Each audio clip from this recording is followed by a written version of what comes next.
He didn't know he was the joke. Landon Pierce walked into that restaurant believing his friends had finally done something kind, arranged a quiet dinner, a chance to breathe, maybe remind him what it felt like to sit across from another adult without a child's menu between them. He was wrong. The moment he stepped through the door and saw the faces, the poorly hidden smiles, the phones already tilted at odd angles, his stomach dropped. At the center of it all sat a woman who clearly hadn't been told the truth either. Vivian Sterling, billionaire, icon, and tonight, apparently, someone's idea of a prize. Neither of them had agreed to this, but only one of them was going to walk away from it.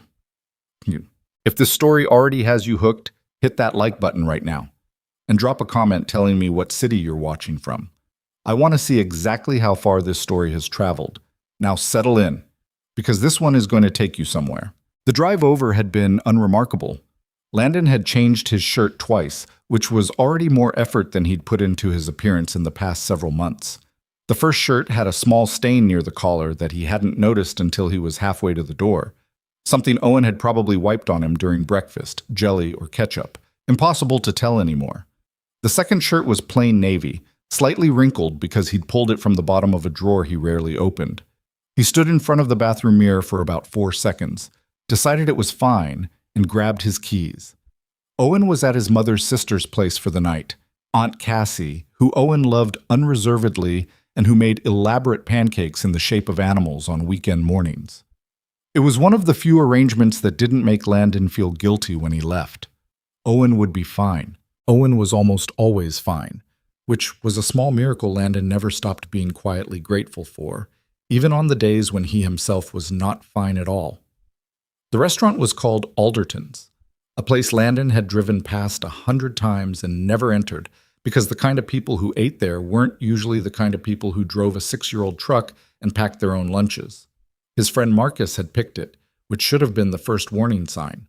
Marcus had money now, the comfortable kind that came from a business partnership, and a wife who knew how to invest, and he'd developed a recent habit of choosing venues that made Landon feel slightly underdressed even in his better clothes. "It's just dinner," Marcus had said on the phone 4 days earlier. "You've been locked in that apartment for 9 months, man.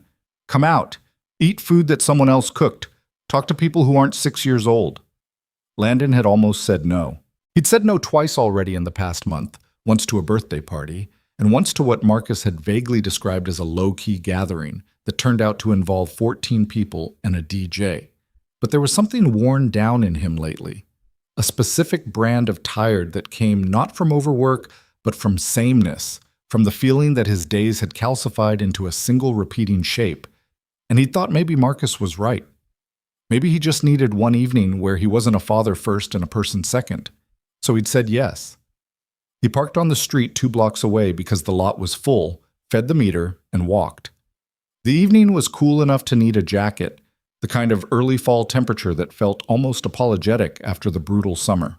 He had his hands in his pockets and was thinking about whether Owen had remembered to bring his retainer to Cassie's.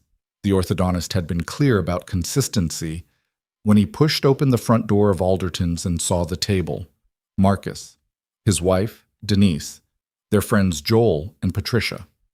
A woman named Becca, who Landon knew vaguely, a friend of Denise's who worked in PR. A man he didn't recognize at all, mid-40s, wearing a sport coat that fit the way expensive sport coats fit. And at the far end of the rectangular table, set slightly apart in a way that might have looked like happenstance but didn't, a woman who sat with the particular stillness of someone who had learned to make stillness into a kind of armor. Landon recognized her immediately. Most people would have. Vivian Sterling had been on the cover of 3 national magazines in the past year alone. Her company, Sterling Elevate, a logistics and social enterprise firm she'd built from a seed investment at 23, had been valued at something north of $4 billion the last time the financial press had bothered to run the numbers. She was the kind of person who appeared in news cycles not because she sought coverage, but because the coverage found her, because wealth at that scale became its own gravitational field, pulling cameras and headlines whether she wanted them or not. She was also, clearly and visibly, uncomfortable. She held a glass of water with both hands, not drinking from it, just holding it, and her eyes moved to Landon the moment he appeared at the edge of the group. Not with recognition, but with the careful assessment of someone trying to quickly figure out what was happening. She was in a dark blazer over a simple blouse, her hair pulled back, and she wore almost no jewelry, which was the detail that surprised him most. He didn't know what he'd expected. Something more deliberate, maybe. A performance of wealth. Instead, she just looked like a person sitting at a table she wasn't sure she'd meant to be at. Marcus stood up too fast. That was the second warning sign. "Landon, you made it!" The warmth in his voice was a fraction too amplified, the greeting calibrated for an audience rather than a friend. He clapped Landon on the shoulder and steered him toward the table with a hand that felt more directed than welcoming. "You know everyone mostly, except this is Vivian. She's a friend of Becca's." Becca nodded and smiled in a way that didn't reach anywhere near her eyes. "Hey," Landon said. "Hi," Vivian said. Her voice was even, measured in the way that suggested she'd had to make it that way. He pulled out the chair across from her, the only open seat, and sat down. And that was when he started to actually read the room. Not the surface of it, the texture beneath. Joel was leaning slightly forward with a look of suppressed amusement that Landon recognized from their college days when Joel used to watch people walk into situations they didn't understand yet. Patricia was on her phone in the specific way people are on their phones when they're pretending not to watch something. The man in the sport coat, Landon still hadn't caught a name, was watching him with an evaluating expression, the kind you'd wear while sizing up a contestant. Denise was smiling too hard. The smile of a woman who had agreed to something her husband had organized and was now wondering if she should have asked more questions. The menus were already open. "So Landon," Becca said, and her tone had the texture of someone reading from a script they'd written earlier in the day. "Marcus tells us you're a contractor. Renovation work?" "Restoration, mostly," he said. "Historical properties. Older buildings." "Interesting." She said it the way people say interesting when they mean something else. Then, almost without a pause, "Vivian runs a company you've probably heard of. Sterling Elevate?" The question wasn't directed at Vivian, it was directed at Landon, and it was framed in a specific way. The way a carnival barker frames a game, with the answer already implied. "Did you know? Isn't that impressive? What are you going to do with that?" Vivian's jaw shifted, barely. A small tightening. "I know the name," Landon said, and left it there. There was a beat of silence, the kind that happens when a room expects a longer response and doesn't get one. Marcus picked up smoothly. "Vivian's been doing some incredible work in the city. The food distribution network, the apprenticeship program, Becca was telling us about it earlier. The apprenticeship program is still in early stages," Vivian said, and now her voice had a different quality to it. Slightly flatter. The tone of someone correcting the record on something they'd heard described inaccurately before. "We have 11 people in the current cohort. It's not what Marcus is probably making it sound like." "She's modest," Becca said, with a laugh that filled space without adding anything. "I'm accurate," Vivian said, not unkindly, but clearly. The man in the sport coat, who turned out to be named Greg, introduced belatedly when the drinks arrived, leaned over to Landon with the energy of someone delivering a confidence. "Becca and Denise put this together," he said, just low enough to seem private, just loud enough to carry. "Vivian hasn't been out much. They thought it would be good for her." He paused, and the pause had intention in it. "Good for both of you." Landon looked at him. Greg smiled. It was the smile of a man who thought he'd just said something clever. "Good for both of us," Landon repeated, keeping his voice neutral. "You know." Greg lifted his own glass, gestured vaguely between the two end chairs where Landon and Vivian were seated. "A little push. Sometimes people need a push." Across the table, Vivian was watching this exchange. Her face didn't change exactly, but something in her eyes did. A kind of recognition, tired and familiar. The look of someone who had been here before and was already calculating the fastest exit. Landon looked back at her for a second. She glanced away, then at her water glass, then at the table. The conversation resumed around them, the natural flow of a dinner party that already knew itself. References to shared events, names Landon didn't know, A trip Marcus and Denise had taken to Portugal that seemed to be the unofficial centerpiece of the evening. He answered questions when they were directed at him, kept it short, watched. He watched Vivian more than he meant to. She participated minimally. When she did speak, she was precise. She had an answer for everything, but the answers stayed small, controlled, the verbal equivalent of giving someone just enough rope to work with. People kept redirecting conversations back to her money, her company, her platform, and each time she redirected them forward, away from herself, toward whatever the actual topic had been before they'd gotten distracted by her balance sheet. At one point, Becca said, with genuine delighted malice, "Vivian, I told Marcus you're basically the city's most eligible. I mean, in terms of women who are actually going somewhere," and let the sentence trail off in a way that was designed to land in Landon's direction like a thrown ball. Vivian put her fork down. It was a quiet motion, deliberate. "Becca," she said, and her voice was very calm, the kind of calm that comes after you've already decided something. "I thought tonight was dinner." "It is dinner." "Then let's have dinner." There was a short, charged silence. Denise laughed, a little desperately. Marcus suggested they order appetizers. Greg checked something on his phone. Patricia put hers down finally and picked up her menu. Landon was looking at Vivian. She wasn't looking back at him, but there was a slight change in the set of her shoulders. A tension she was managing, something that had been coiling for the past hour or more. He thought about the way she'd been sitting when he walked in, the water glass in both hands, the stillness that wasn't really stillness. He thought about the word Greg had used, push, the easy presumption of it. The way everyone at this table seemed to have assigned themselves roles in a story they'd written without asking either of the supposed main characters if they wanted to be in it. He picked up his own menu. He was not going to order. He knew that before he opened it. He just needed a minute to confirm it to himself, to make sure the decision came from somewhere solid, rather than from the hot, slightly nauseated feeling in his chest that he recognized as something between anger and secondhand embarrassment. The appetizers came, small plates arranged with the elaborate precision of expensive restaurants, things on skewers, things in tiny bowls. Conversation resumed. Marcus was telling a story about Portugal, something about a wrong turn in a fish market, and the table was warming to it because Marcus was a good storyteller when he wasn't trying too hard to arrange other people's lives. Landon ate one thing off the appetizer plate. It was good. It didn't matter. He looked at Vivian again. She was pushing a piece of bread apart with 2 fingers, not eating it, just occupying her hands the same way she'd occupied them with the water glass. She'd been doing versions of this all night, small, private motions that were really just ways of having something to hold on to. He thought, she didn't agree to this either. And he thought, she's been sitting here a lot longer than I have. He set his napkin on the table. "Excuse me for a second," he said, standing, and he walked toward the back of the restaurant, past the bar, and stood near the hallway to the restrooms for a minute, just breathing. He got out his phone, checked on Owen. A text from Aunt Cassie, a photo of Owen in oversized pajamas eating popcorn and watching some animated movie.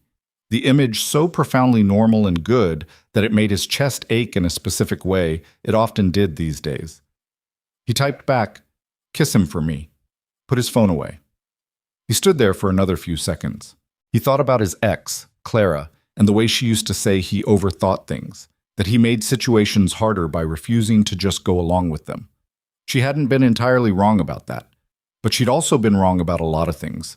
And somewhere in the ugly calculus of the last 3 years, Landon had decided that the overthinking was something he could live with, and certain other things were not.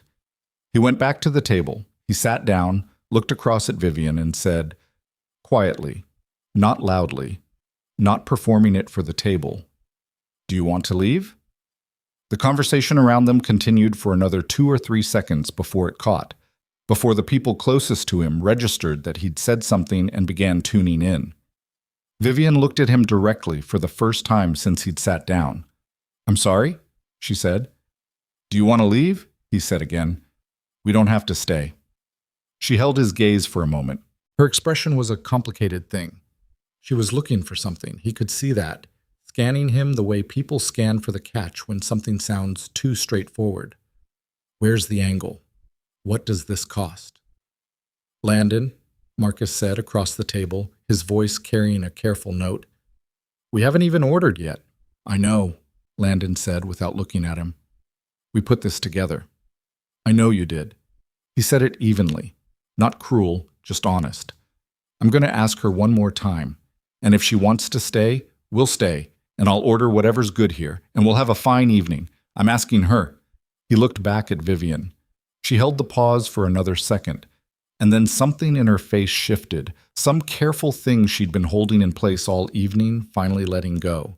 Not dramatically, just quietly, the way a knot loosens after you stop pulling it. I have a coat on the back of my chair, she said. I'll get it. He stood, retrieved her coat, dark gray, heavy wool, and held it while she pushed back from the table and stood. She was taller than he'd registered sitting down. She took the coat from him, didn't put it on yet, just held it. Vivian, Becca started. Have a good evening, Vivian said. And her voice was perfectly pleasant, the kind of pleasant that carries zero warmth and needs none. They walked out. Landon didn't look back at the table. He was aware of the silence behind them, the specific quality of it. Stunned, reconfiguring, already constructing the narrative it would tell itself about what had just happened. He didn't care about that narrative. He pushed the front door open, held it, and they stepped out into the cool evening air. She stopped on the sidewalk a few steps from the door and put her coat on, buttoned 2 buttons, looked at the street. I didn't ask you to do that, she said. I know. I was managing it fine. Yeah, he said. You were. She turned to look at him. There was a brief silence, different in quality from the ones inside. Less loaded, more open. So why did you? He thought about it for a second. The honest answer wasn't complicated, but it felt oddly vulnerable to say out loud, which was probably exactly the reason to say it.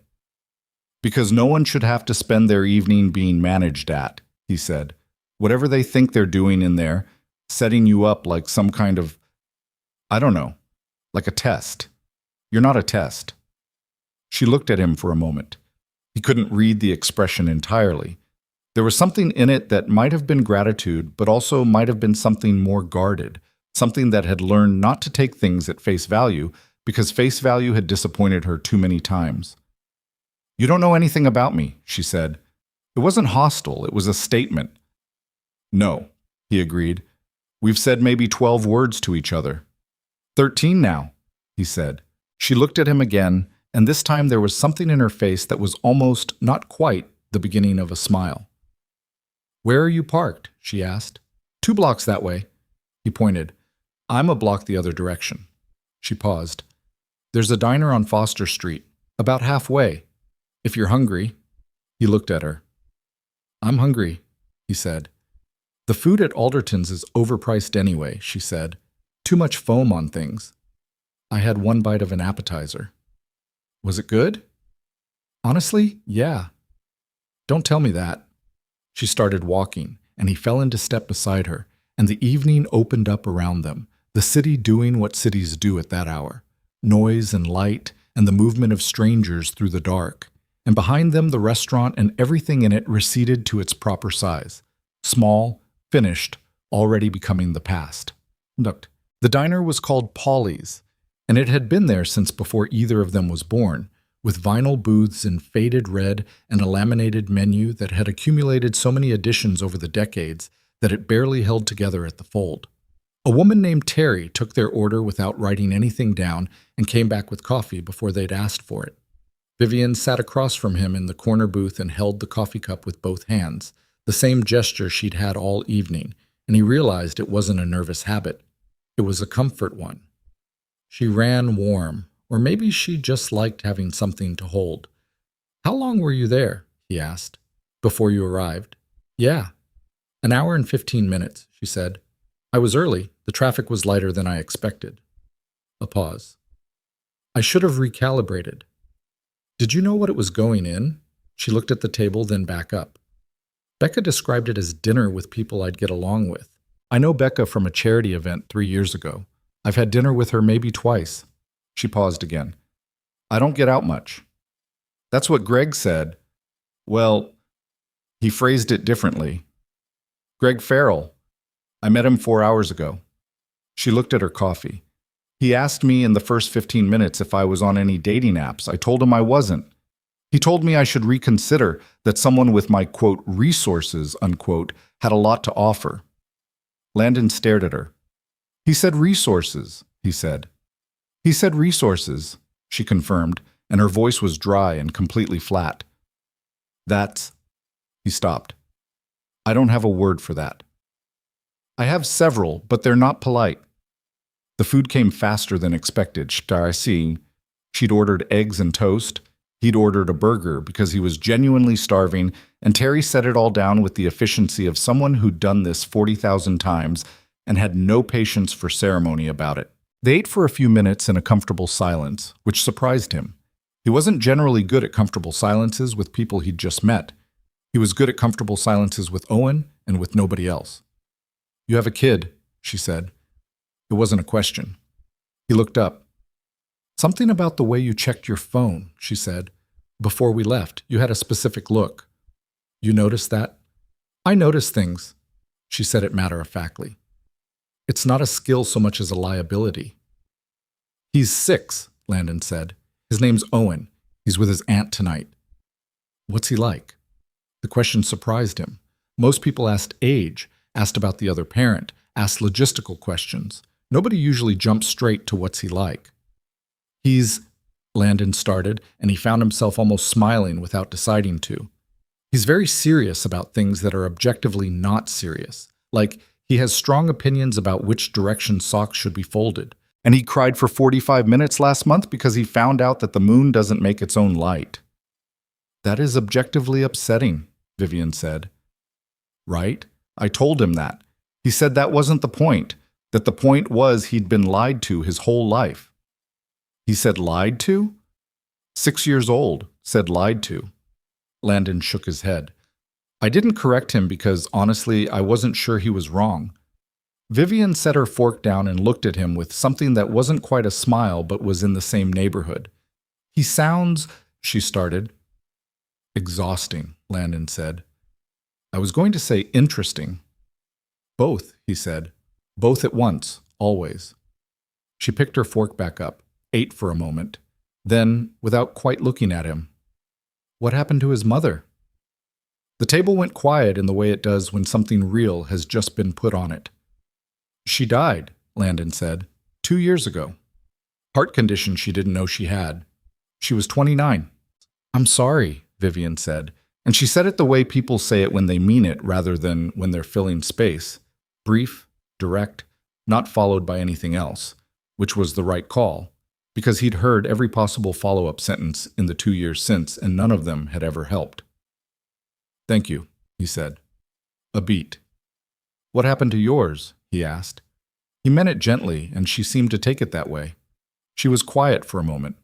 Outside, a car went by too fast. The diner hummed around them. The kitchen sounds, the low conversation from a couple 3 booths down, Terry refilling someone's coffee with practiced automaticity.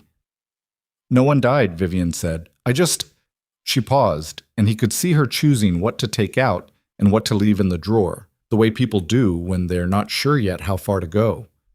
I spent a long time building something, and the people closest to me spent a long time confusing what I'd built with who I was. It took me a while to understand that wasn't something I could fix. He nodded. That's a careful way to say it, he said. I've had practice. How careful is the uncareful version? She looked at him. Something shifted. Not quite a laugh, but the precursor to one, the thing that happens in the body before laughter decides whether it's welcome. The uncareful version, she said, involves a former business partner who I also dated for 2 years, who sold a significant amount of confidential information to a competitor and also to a magazine, not necessarily in that order of damage. Landon sat with that for a second. Both, he said. Both. At the same time. Within the same fiscal quarter, she said. It was an efficient betrayal. I'll give him that. She said it lightly, the way people say things lightly when the lightness is how they've survived them. He understood that particular tone. He used it himself sometimes when people asked about Clara, when the actual weight of it was too much to hand to someone he'd just met. How long ago? He asked. 3 years. She looked at her plate. Long enough that I don't think about it every day. Not long enough that I stop thinking about it entirely. Yeah, he said. That math, I know that math. She looked up at him, and they sat there in the corner booth of Polly's Diner on Foster Street, two people who had just walked out of a bad situation and into a slightly better one, and the evening stretched out around them unhurried, and neither of them reached for their phones. And Terry came by once more to refill the coffee without asking.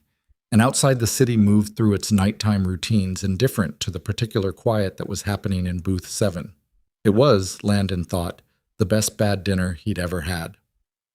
He walked her to her car, which was a car so expensive and understated that he almost didn't register it as the kind of car it was. She unlocked it and turned to face him on the sidewalk, the streetlight behind her, her coat buttoned now all the way up. "Thank you," she said, "for—" She gestured vaguely back in the direction of Alderton's. "You would have left on your own." "I would have," she agreed, "but it would have taken another 45 minutes and involved considerably more social damage." A pause. "And I wouldn't have eaten." "The eggs looked good." "The eggs were good." She reached for her door handle, stopped. "Your son's right, by the way. About the moon." He raised an eyebrow. "You said he felt lied to. About the moon not making its own light. I've been thinking about it, and I think he had a point. Every book, every picture, every—" She stopped, shook her head slightly, a small, frustrated motion. "It's presented as if the moon is a source. It isn't. It's just a surface. And nobody leads with that." Landon looked at her for a moment. "I'll tell him," he said. "It'll either make him feel vindicated or make it worse. 50-50. With Owen, it's more like 30-70 against," he said. She almost smiled again. There it was, closer this time. The almost smile that kept arriving and then reconsidering. She opened the car door. "Good night, Landon." "Good night." She got in, and the door closed, and the engine started quietly, and he stood on the sidewalk and watched the car pull out of the space and join the flow of traffic and disappear at the first light. He stood there for a second in the cool air. He didn't feel the way he'd expected to feel driving home from a dinner Marcus had organized. He'd expected to feel irritated, maybe? Tired in the particular way that comes from social performance, from having to manage other people's expectations of you all evening. He felt something else instead. He couldn't name it right away. He started walking back toward his truck, hands in his pockets. His phone buzzed. Marcus. He looked at the screen, put the phone back in his pocket. He thought about Owen explaining to him why the moon had lied to him. He thought about a woman holding a water glass in both hands. He thought, he didn't know her last name when he'd asked her to leave. He'd known her public name, her brand name, the name on magazine covers. But not her last name the way you know a person's last name. The way Terry at the diner probably knew the names of the regulars who came in every Thursday and ordered the same thing. He'd find out. He thought maybe he'd find out. He unlocked the truck, got in, and sat for a moment before starting the engine. The street was quiet.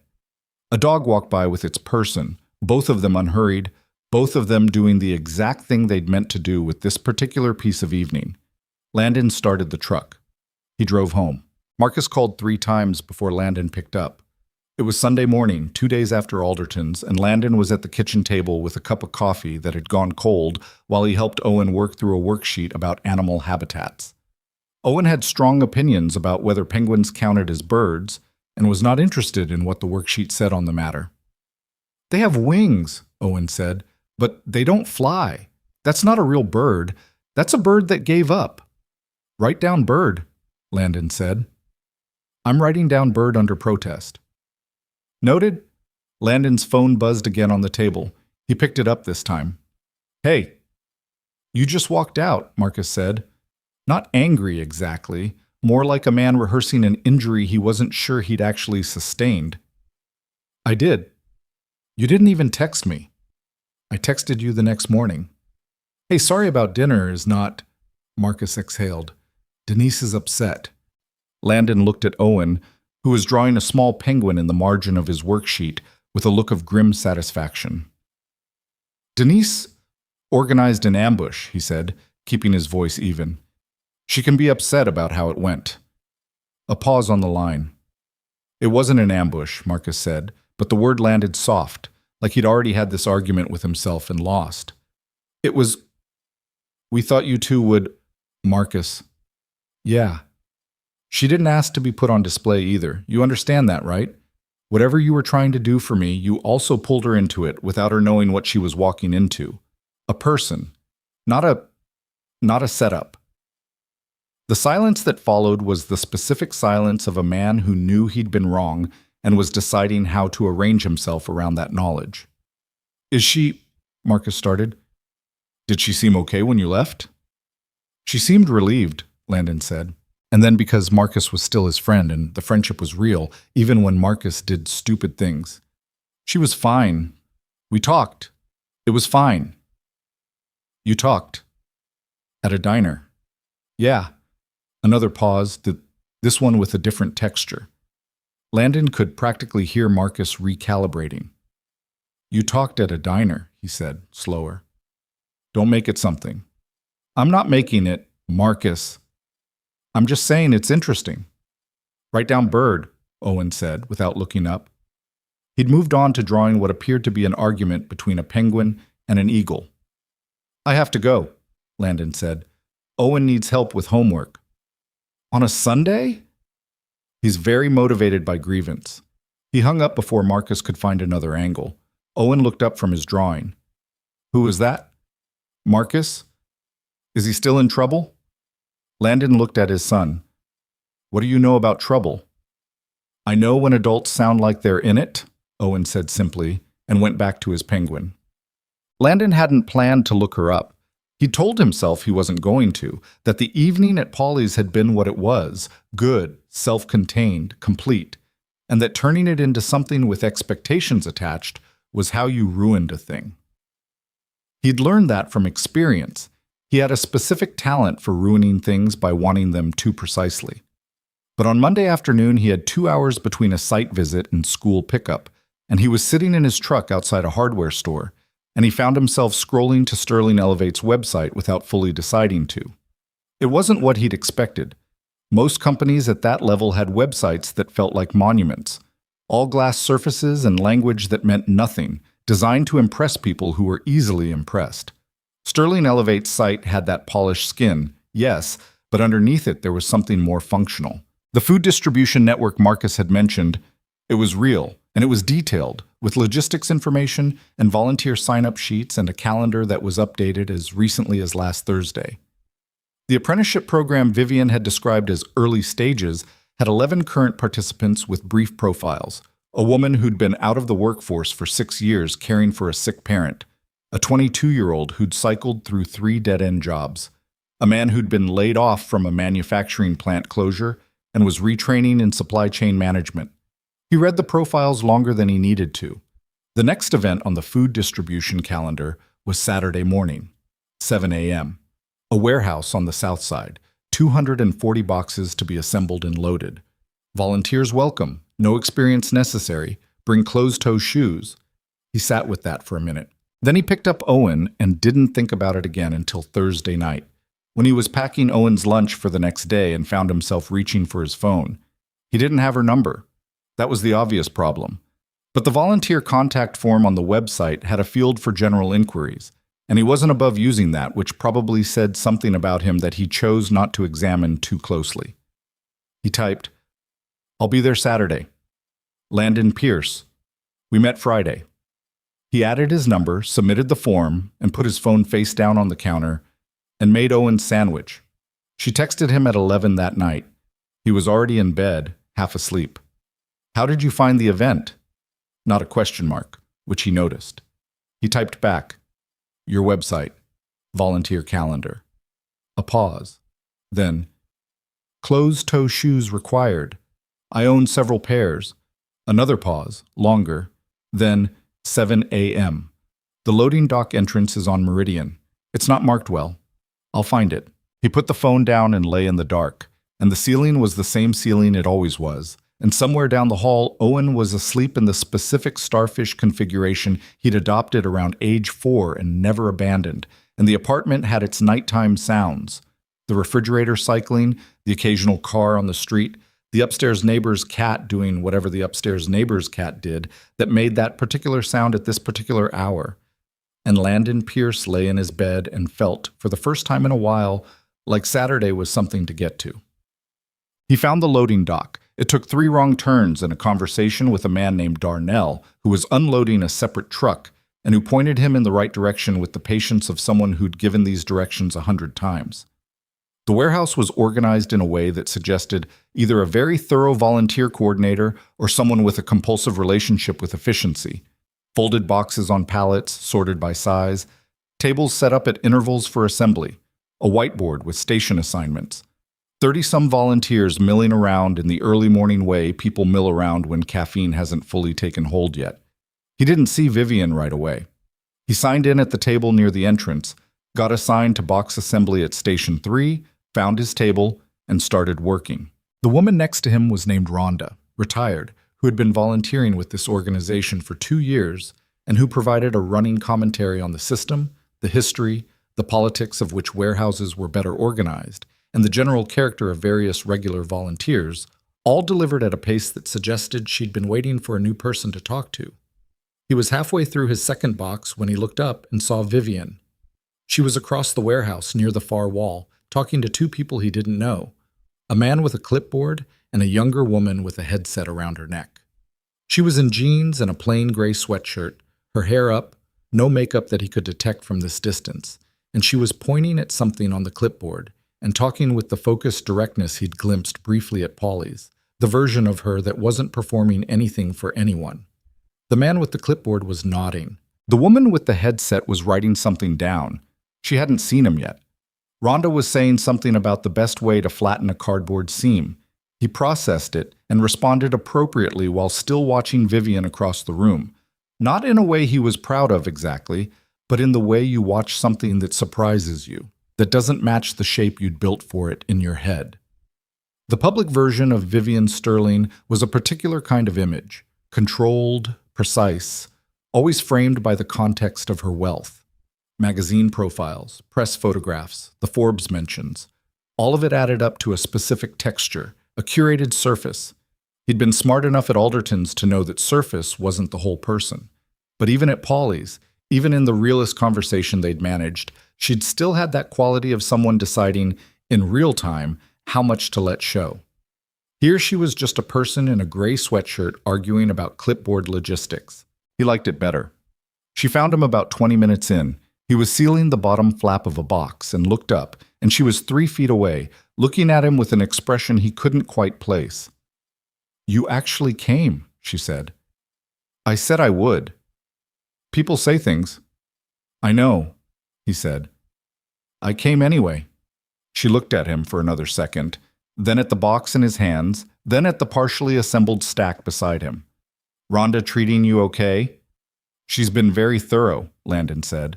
Rhonda, who had not stopped talking, said, "He's a quick learner," without looking up from her own box. Vivian almost smiled. Not almost, actually. This time it broke through, brief and unguarded, and she looked slightly surprised by it herself. "Station 3's good," she said, sliding back into logistics. "When you finish the assembly run, they'll move you to loading. Heavier, but it goes faster." "I'm fine with heavy." "I know you do restoration work," she said. It came out like information she'd retrieved and hadn't meant to reveal so readily. "Load-bearing structures." "You looked me up." "You looked me up first." "Fair," he said. She moved back toward the clipboard man, and the morning unfolded around them. Boxes and tape guns, and the particular focused energy of a large space full of people doing simple physical work with shared purpose. He moved to loading when they sent him, worked with a guy named Terrence who could talk and lift simultaneously, and did both with equal commitment. He watched Vivian move through the space. She worked. That was the thing. She wasn't directing from the side. She wasn't the benefactor watching her charity operate. She was taping boxes for a stretch and then helping stack. And when a pallet jack had a wheel jam, she crouched down and looked at the wheel and had a 20-second conversation with Darnell about the axle. She wasn't performing generosity. She was just there, the same as everyone else. At the break, he found her near the water table. "You do this every week?" he asked. "Every other," she said. Sometimes I can only get here for the last half. I try not to make that the default. Your staff okay with that? My staff knows I'm here. A pause. They're not always happy about it. My COO thinks it looks like optics. She filled a cup. It's not optics.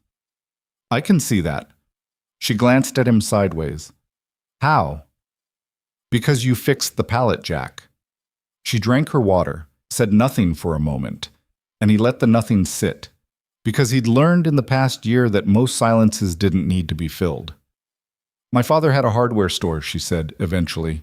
It wasn't a large operation, but things broke and you fixed them, or you couldn't open the next day.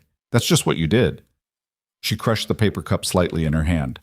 I've never been good at watching something be broken and not doing anything about it.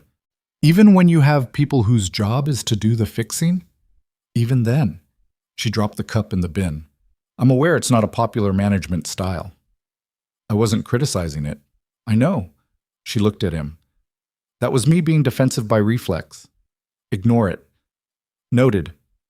The break ended and they went back to work.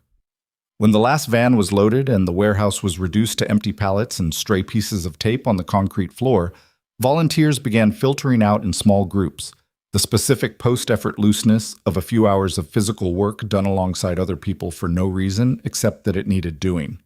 He ended up outside with Vivian and Darnell and a woman named Suki, who ran the volunteer coordination, all of them standing in the thin October sunlight while Darnell described a pallet jack repair process in more technical detail than anyone present strictly required.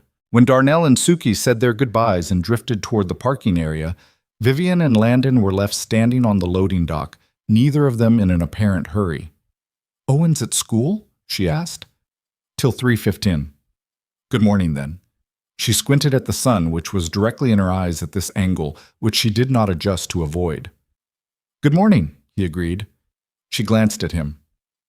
I thought maybe you came to prove something. Like what? I don't know, that you're not like the people at Alderton's, that you're better than that. A pause.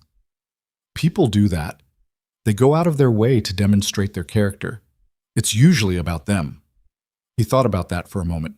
He wanted to say something defensive and knew that impulse was exactly what she was describing, so he waited it out. Maybe a little, he said finally. At the start, before I got here. He looked at the parking lot. Once I started taping boxes, I mostly just thought about taping boxes. She nodded slowly. That's honest, she said. I try to be. Most people try to be. It's harder than it sounds. Are you always this cautious? He asked. He meant it without edge, and she seemed to take it that way. Yes, she said simply. I've had reasons to be. I know, he said. I'm not saying it's wrong. I'm just asking. She turned to look at him directly. He'd noticed she did this. Some people avoid direct eye contact when a conversation gets real. They look at the middle distance or at their hands. She leaned into it. It was slightly disconcerting in the most interesting way. What are you asking me, actually? She said. He thought about it honestly. I'm asking if this is going to be something, he said. Or if we're going to keep standing outside warehouses being careful at each other.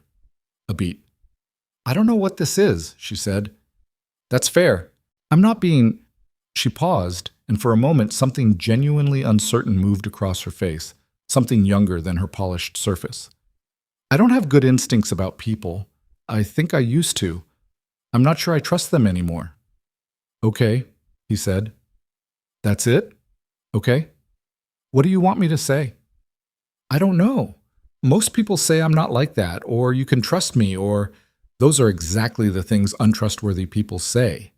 She looked at him. Then something happened that was different from the almost smiles. She laughed. Not a large laugh, not performed, just a real one, quick and slightly surprised, the kind that escapes before you've decided whether to let it out. She shook her head, looked down at the ground. Yeah, she said, they are. I'll see you around, he said. If you want. If you don't, that's also fine. I'll think about it, she said, and that was, actually, the best answer he could have gotten. She called him 10 days later. He was at a job site, standing in the shell of a 1920s townhouse in the River District, whose structural beams had turned out to be in significantly worse shape than the initial assessment, which was a problem measured in both money and time. He had plaster dust in his hair and was looking at a joist that needed to be sistered before they could do anything else in the east wall, and his phone buzzed and he didn't recognize the number and almost let it go to voicemail. Hello? It's Vivian. A half-second pause. Sterling. I know, he said. I wasn't sure you cool. I know, he said again. A brief silence. He could hear something in the background on her end. Office sounds, muffled voices, the ambient hum of a large organized space. I have a question, she said. Okay. But is it strange if I ask whether you want to bring Owen to the next distribution event? We do a smaller one on the last Saturday of the month, more of a family setup. There are usually kids. A pause. You don't have to. I'm not... Another pause. He can tape boxes. There are child-sized tape guns, which sounds like a very small thing, but he might... He'd love that, Landon said. Silence. Yeah, she said. A tape gun in the hands of a 6-year-old with strong opinions? He'll think he's been handed a responsibility. He'll take it very seriously. Okay. She said it quietly, and he thought there was something in it. Not quite relief, but the exhale-shaped feeling that comes after you've asked something and the answer came back without a catch. It's the last Saturday? He asked. 27th, 9 a.m., same warehouse. We'll be there. Closed-toe shoes, she said. I'll brief him thoroughly. He could hear her almost smile through the phone. He'd gotten good at detecting it. All right, she said. See you then.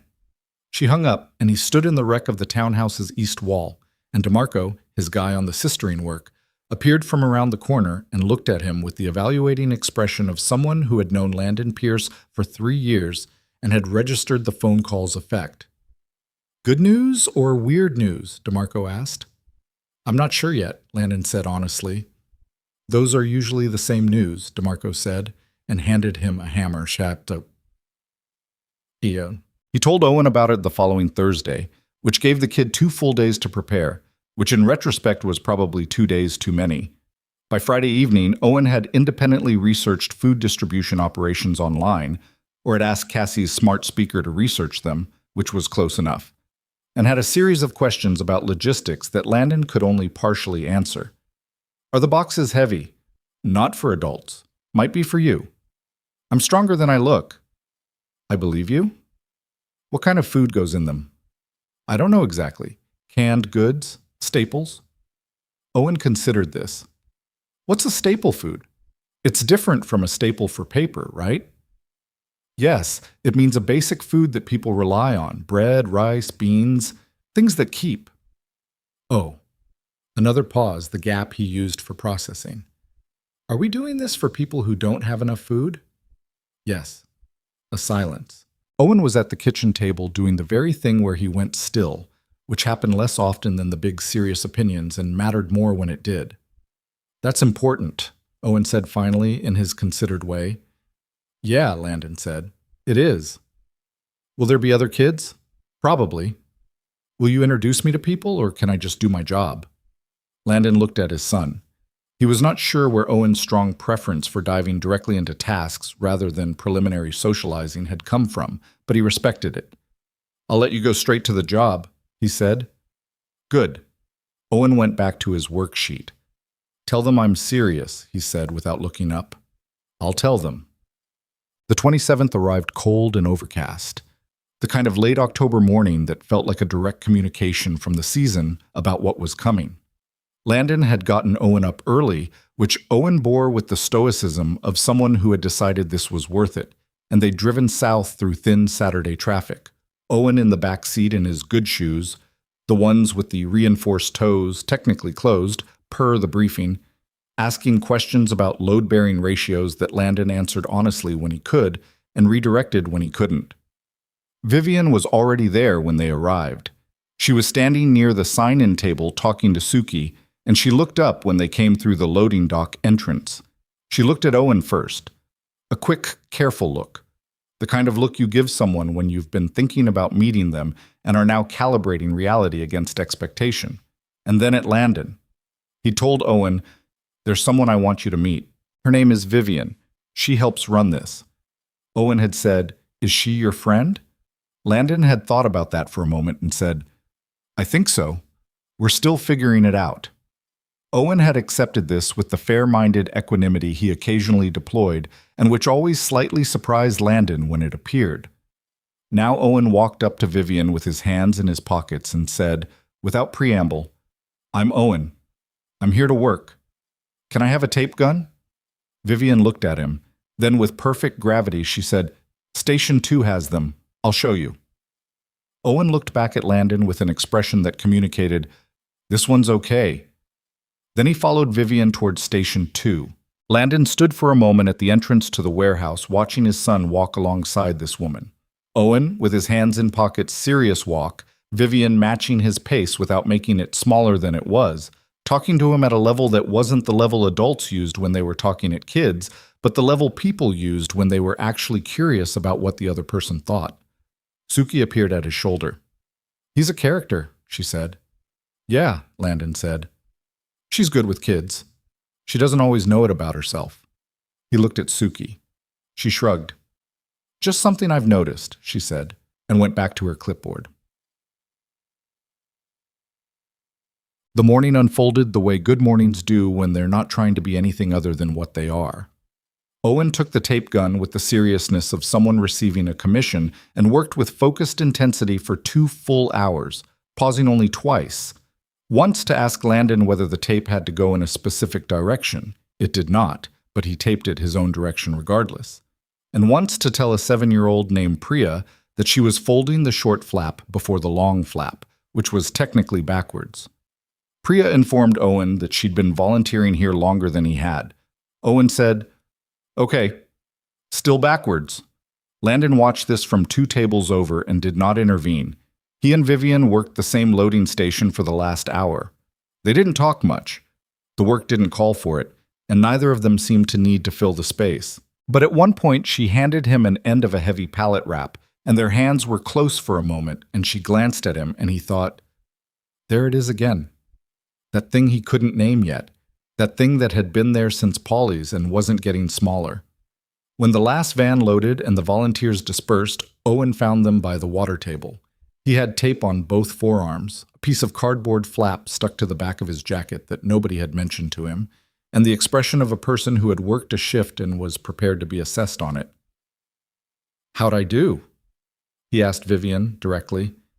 She looked at him with complete seriousness. "Station 2 is 3 boxes ahead of where it usually is at this point," she said. "You set the pace." Owen considered this, nodded once. "Good," he said.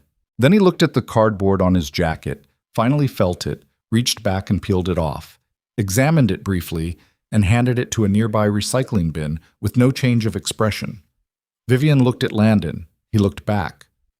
There was something between them in that moment that wasn't dramatic, wasn't a revelation. It was quieter than that. It was just 2 people standing in a warehouse that smelled like cardboard and cold concrete, and a 6-year-old tossing cardboard in a recycling bin, and the particular quality of an ordinary morning that has become, without announcing itself, something you'll remember later. "Same time next month," Landon said. Vivian looked at Owen, who was already heading back toward the door with the focused directness of someone who had completed his mission and was ready to debrief. "Yeah," she said, "same time next month." The thing about falling for someone slowly is that you don't always know it's happening until you're already most of the way there. Landon noticed it on a Tuesday in November, of all unremarkable days, when he was in the middle of a phone call with a building inspector, and Vivian sent him a photo. Just a picture of a pallet jack with a post-it note stuck to the handle that said, fixed in Darnell's unmistakable block letters, with a small smiley face that Darnell would probably deny drawing. And Landon laughed out loud, alone in his truck in a hardware store parking lot, a real laugh, the kind that came from the chest without asking permission first. The building inspector said, "Something funny?" "No," Landon said. "Sorry, continue." But he was still smiling when he hung up, and he sat there for a moment looking at the photo. And that was when he understood that the thing he hadn't been able to name since Polly's Diner had quietly named itself while he wasn't watching. He didn't do anything dramatic with the understanding. He just drove back to the site and went to work. That was November. By December, Vivian had become a regular presence in the margins of their weeks. A Saturday warehouse morning here, a weeknight dinner there, a series of text exchanges that had evolved from logistical to something else, longer and more honest, the kind of conversation that migrated from practical to personal the way good conversations do when neither person is trying to steer them. Owen had, with the decisive efficiency he applied to most evaluations, concluded that Vivian was good people, which he had expressed not through any statement but by showing her his ongoing notebook of penguin arguments, a document of some 30 pages that had expanded to include birds more broadly and had recently acquired a section on the migratory patterns of Arctic terns. Vivian had read 3 pages of it with genuine attention and then asked a question about tern navigation that Owen had not been able to immediately answer, which meant he'd spent the next week finding out and reporting back. She had not pretended to be impressed. She had just been actually interested, which was so much better. Landon watched all of this and let it be what it was, and tried not to apply too much pressure to it. He'd learned that lesson the hard way with Clara, in the early years of their relationship when he'd been 24 and convinced that love was something you built through force of intention, through sheer concentrated effort. Clara had told him once, with the gentle precision she reserved for things she needed him to really hear, that sometimes you had to let things breathe. He'd understood it better after she was gone than he had while she was alive, which was one of those painful and permanent ironies he'd learned to just carry. So he let it breathe. And it was breathing fine, and December turned into January, and January was good, cold and routine-bound, in the way Landon's winters always were, full of school mornings and job sites and weekend warehouse shifts that had become a fixed point in Owen's calendar. Owen now had opinions about the most efficient box taping sequence that he had shared in a detailed verbal memo with Suki, who had listened with full attention and implemented 2 of his suggestions. Owen had not pointed this out to anyone but Landon, to whom he mentioned it with quiet and total satisfaction on the drive home. January was good. Then February happened. Vivian's largest campaign of the year, what Sterling Elevate called the Bridge Initiative, a 3-month coordinated push that combined food distribution, apprenticeship placements, and a matching fund for neighborhood micro-enterprises, launched its public phase in the 2nd week of February. It was the biggest thing the organization ran. 200 volunteers across the city, a logistics chain that required precise coordination, a media component that Vivian's communications team had been developing since October, and a donor gala at the end of the month that was supposed to deliver a significant portion of the annual operating budget. Landon knew the broad shape of it from conversations over the past few months. He hadn't understood the scale until it started going wrong. He found out about the first problem the same way he found out about most problems. Vivian called him. It was a Wednesday evening. Owen was asleep. Landon was reviewing a subcontractor bid at his kitchen table when his phone rang. "The venue canceled," she said. The directness of it was characteristic of how she delivered bad news. No preamble, no cushioning, just the fact. The gala venue. 3 weeks out. They had a pipe failure. The whole space is uninhabitable for at least 60 days. Can you find another space? We're looking. Everything in the right size category is either booked or priced at twice what we budgeted. My event coordinator is working through her list, but he heard her exhale, short and controlled. It's the timing. It's always the timing. What do you need? I don't know yet. A pause.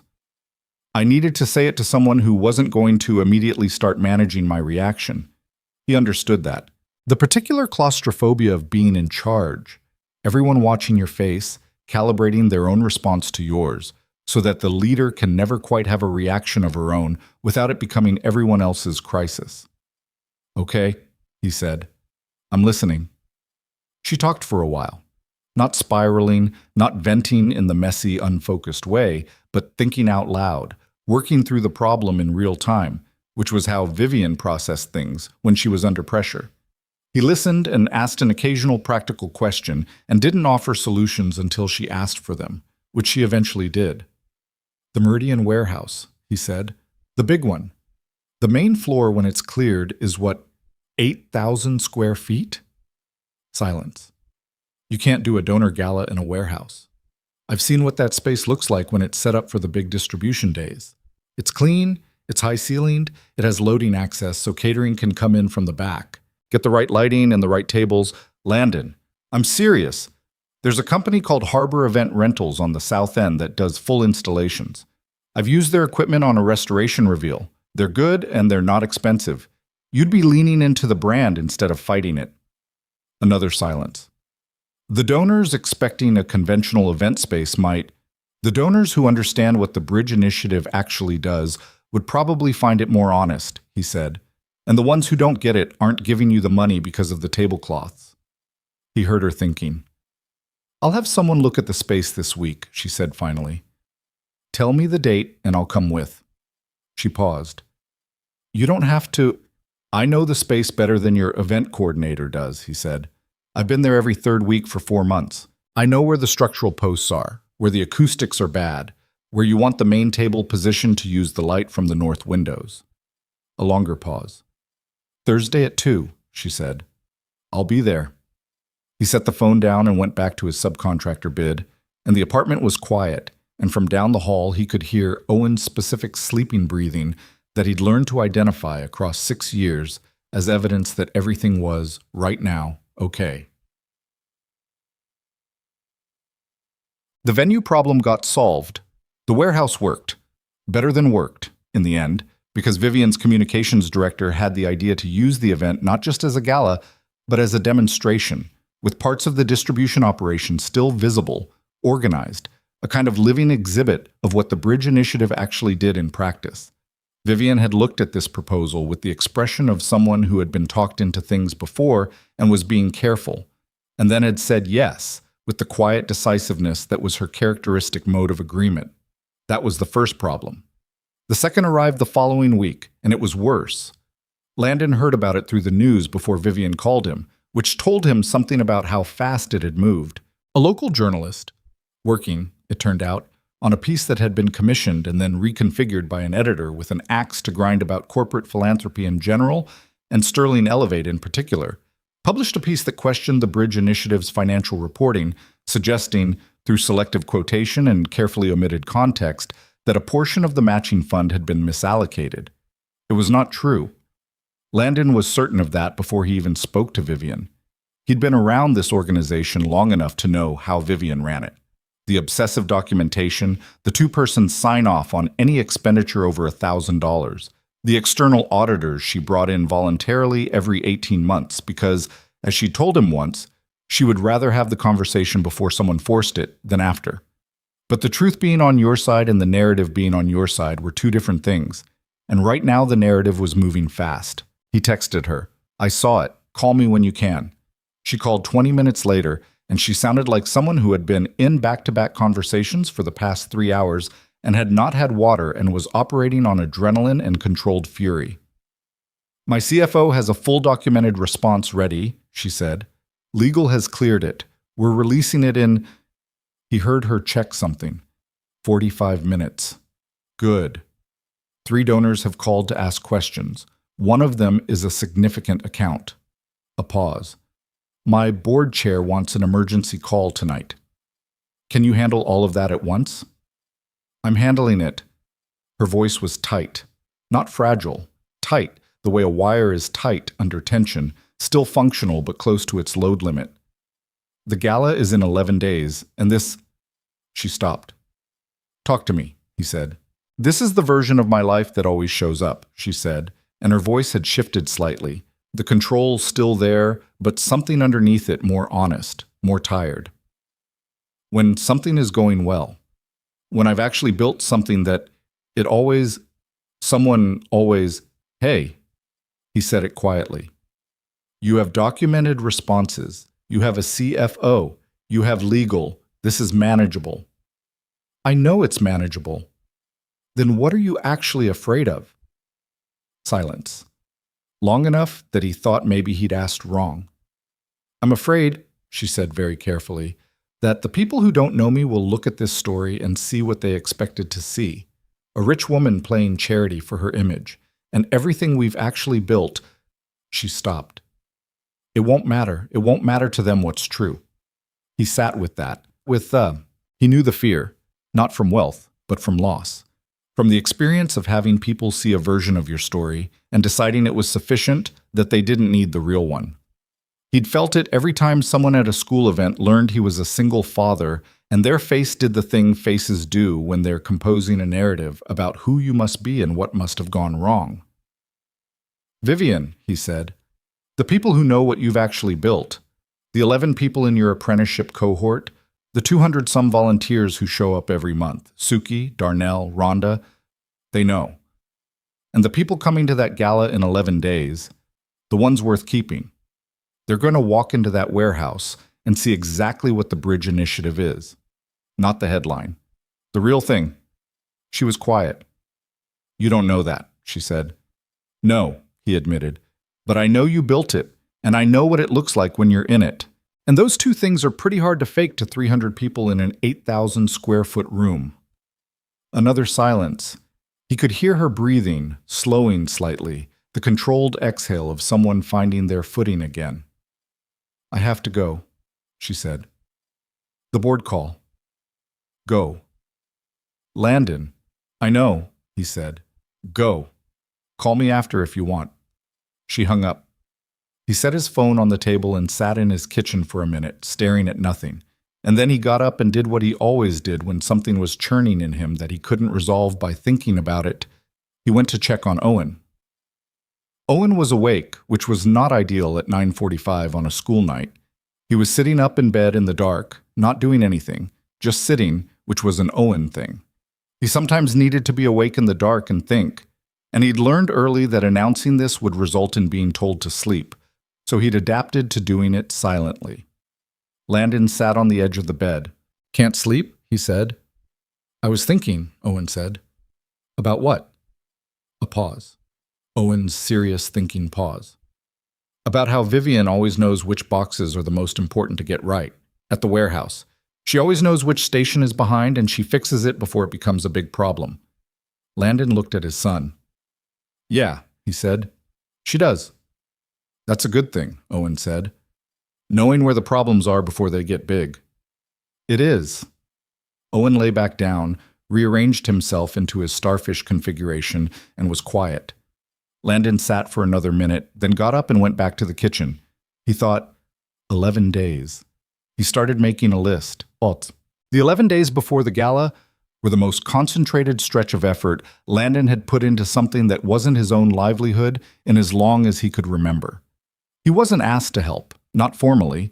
Vivian had a team, had coordinators and logistics staff and event people. But he knew the warehouse and he knew what harbor event rentals could do with a space, and he showed up Thursday with a measuring tape and a clear-eyed read of the room and offered it the same way he'd offered to walk her to her car 5 months ago.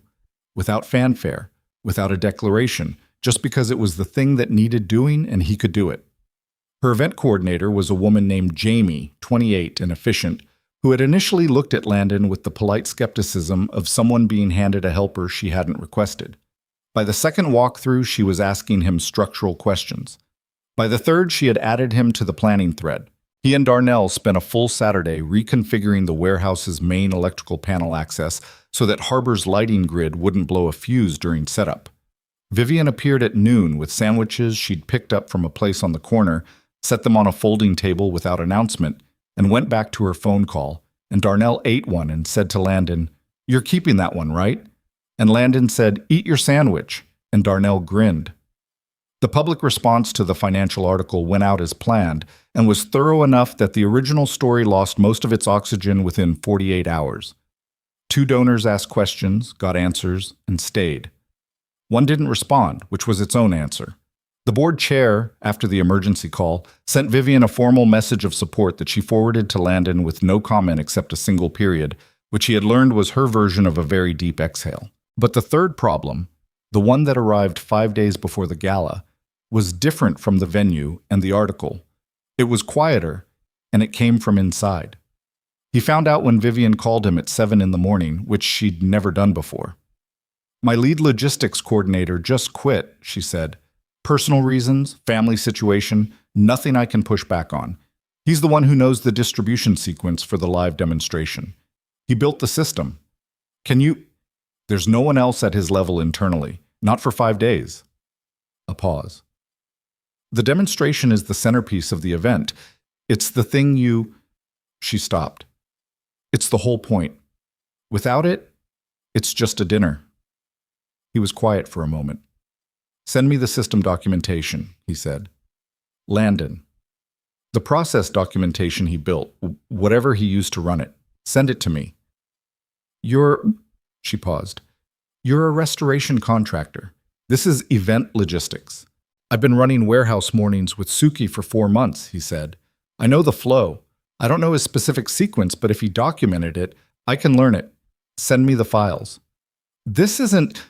She stopped again, and he recognized the specific quality of the stop. The hesitation that wasn't about competence, but about something else. About the old reflex of not wanting to need someone too much. Vivian, he said, send me the files. She sent the files. He spent 2 evenings going through them at the kitchen table while Owen did homework across from him, occasionally asking questions about what Landon was reading, which resulted in an unexpectedly detailed conversation about supply chain theory that Owen found considerably more interesting than his multiplication worksheet. He met with Suki 2 days before the gala, and they walked through the sequence together. Suki knew the physical operation as well as anyone alive. The logistics documentation filled in the formal structure behind what they both already understood practically. They ran it twice, dry runs with the volunteers who were staying on for the evening event, and it worked, not perfectly. There was a staging issue on the east side that required a last-minute adjustment and a communication gap between 2 station leads that Suki resolved with a directness that could have stripped paint, but it worked. The night before the gala, at 10 p.m., Vivian texted him. Are you ready? He was lying on his couch, mildly exhausted, thinking about whether the east side staging adjustment would hold. Owen had fallen asleep at 8 after a long school day and a soccer practice that had been, by Owen's account, fine, but competitive. He typed back, yes. Are you? A longer pause than usual. I keep waiting for the 4th thing to go wrong. There might be a 4th thing. That's not comforting. I know, but we handled 3. We can handle 4. Another pause. Then, you didn't have to do this. He stared at the ceiling for a moment. Thought about how to say it. I know I didn't, he typed. That's the point. He could almost feel the stillness on the other end. Not the uncomfortable kind, the kind that meant something was landing somewhere it needed to land. Get some sleep, she texted, finally. You too. I'll try. He put his phone on the coffee table and looked at the ceiling some more, and outside the city did its nighttime thing, and somewhere down the hall Owen breathed his sleeping breath, steady as a clock. The gala was the following evening. The warehouse had been transformed in the way that spaces can be transformed when the right structure is in them.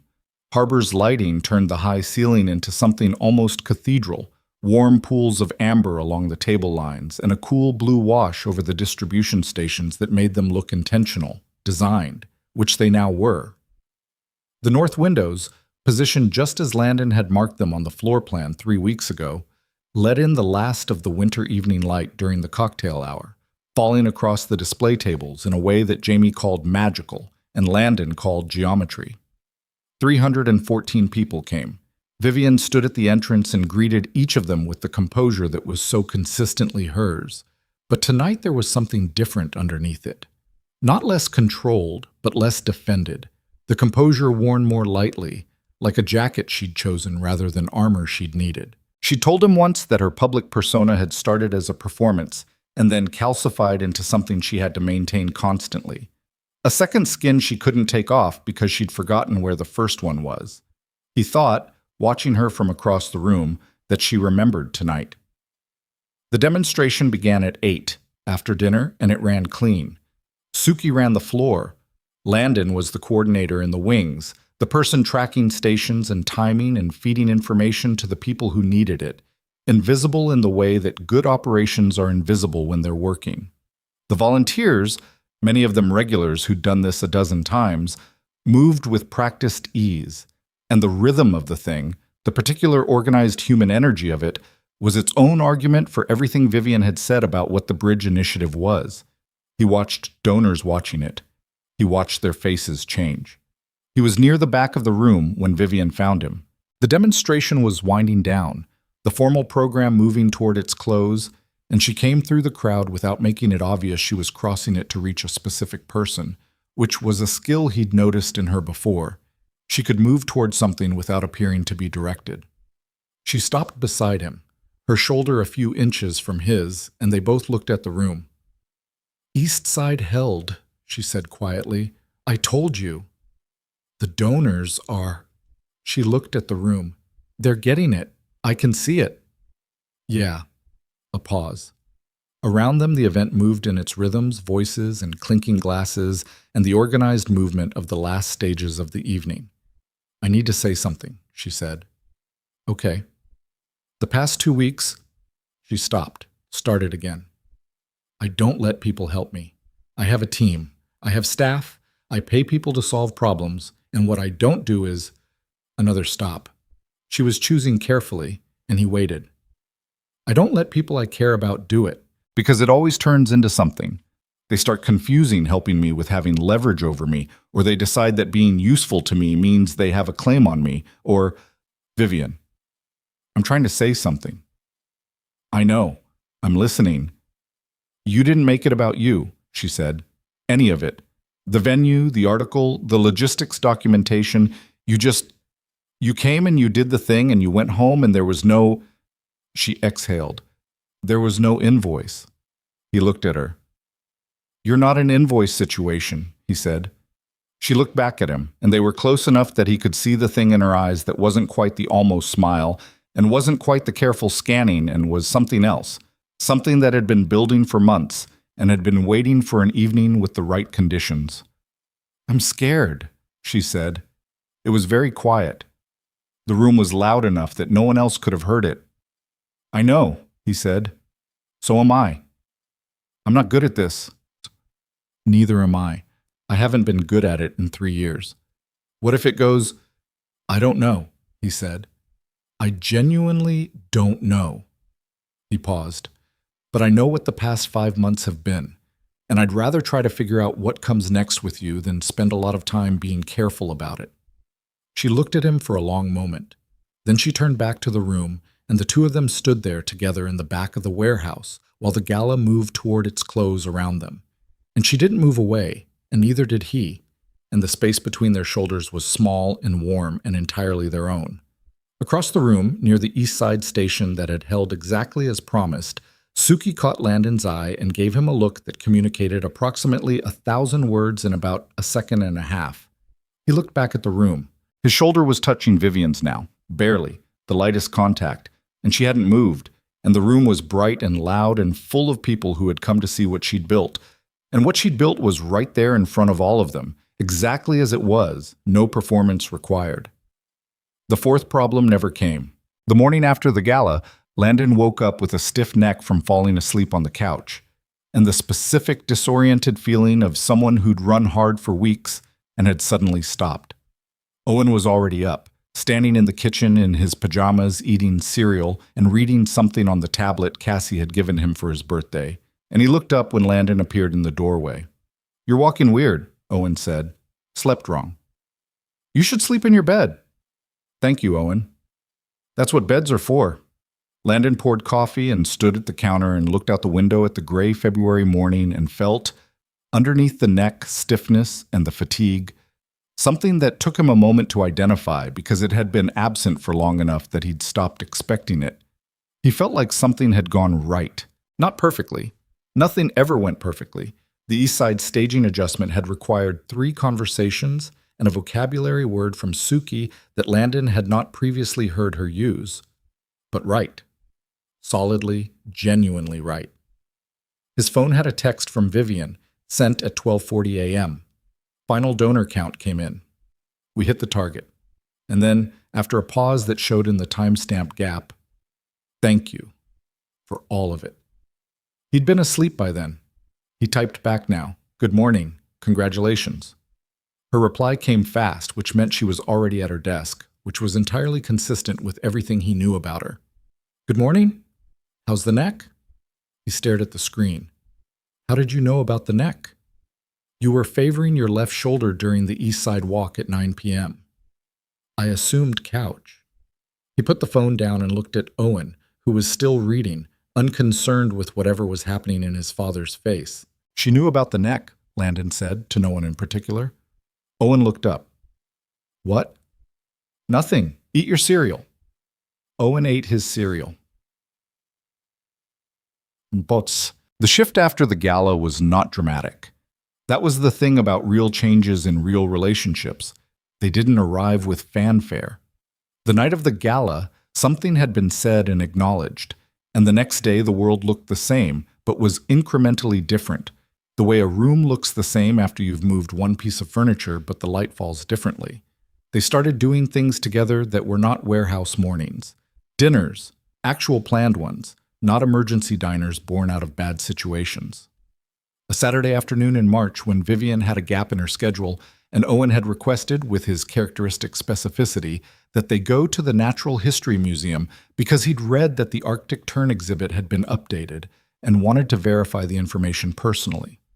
Vivian had met them there. She'd arrived 5 minutes early and was reading a placard near the entrance when they found her, and Owen had walked up without any preamble and said, "Did you know they migrate 70,000 kilometers a year? That's the longest migration of any animal." Vivian had looked at him. "I did not know the exact number." "I looked it up after you asked the navigation question." He turned toward the exhibit. "Come on, the good part is in the back."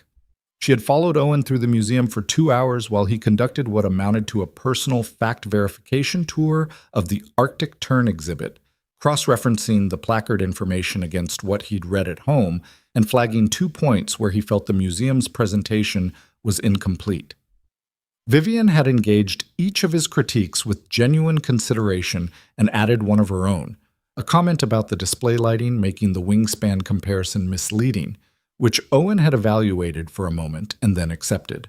Landon had walked beside them and said almost nothing for most of it, watching his son and this woman navigate each other with the particular ease of two people who operated, at their cores, on similar frequencies: direct, curious, disinterested in performance for its own sake. On the drive home, Owen had said from the back seat, "Vivian's right about the lighting." "I'll pass it along," Landon said. "She could tell the museum. She's important." "I'll tell her you said that." "Tell her I said she's right about the lighting. Don't tell her I said she's important. That might be weird." Landon looked in the rearview mirror at his son, who was looking out the window with the serene expression of someone who had completed a successful day's work. He thought about what Marcus had said on the phone in November, in that second call after the harbor event, when Marcus had been trying, haltingly, and with more self-awareness than Landon had given him credit for. "I just wanted you to have something good. I went about it completely wrong, but I wanted something good for you." Landon had told him he understood. He did understand. Marcus had been clumsy and presumptuous and had not thought through what it would feel like to be Vivian sitting at that table for over an hour. But the instinct behind it had been something like love, the messy, imprecise kind that old friends had for each other. That didn't excuse the execution. It meant the execution could be forgiven. He thought about that in the car, heading north through the late afternoon traffic with his son in the back seat. And he thought, things work out in strange shapes sometimes. Not the shapes you'd have chosen, not without damage and reconstruction. But sometimes the shape that emerges from the wreckage is better fitted than what you'd started with. Marcus called in April. Not a casual call. Landon could hear it in the first 2 seconds, the register of a man who had rehearsed an opening and was now executing it with the careful energy of someone who expected to be interrupted. "I owe you an apology," Marcus said. "A real one. Not the thing I said in November. That was me defending myself while calling it an apology. This is different." Landon was on a lunch break, sitting on the steps of a brownstone he was restoring, eating a sandwich in the weak spring sun. He put the sandwich down. "Okay," he said. "What we did, what I did, Denise did, all of us. It wasn't just tone deaf. It was unkind. To you and to her. We used her. We treated her like a circumstance. And we treated you like you needed to be handled." Marcus paused. "Denise told me about 3 weeks ago that I should have figured this out sooner. She was right.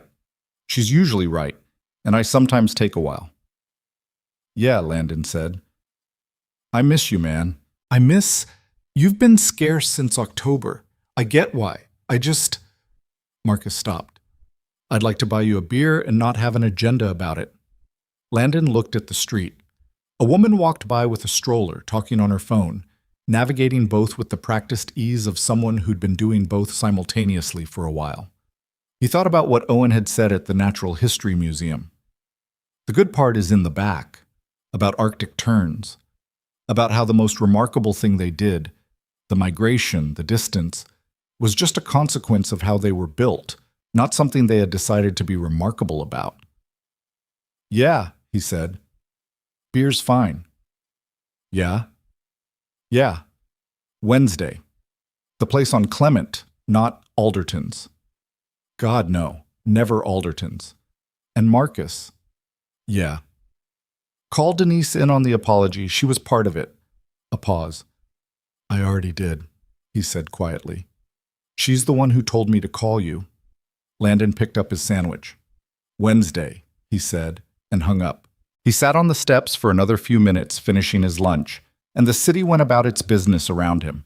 And somewhere on the other side of town, Vivian was probably in a meeting or reviewing documents or arguing with someone about the east wall of the next warehouse she was trying to bring into the distribution network.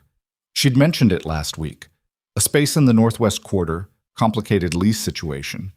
She'd walked through it twice and kept coming back to the same structural question about the ceiling load. He'd offered to look at it. She'd said she'd send him the specs. He finished his sandwich and went back to work.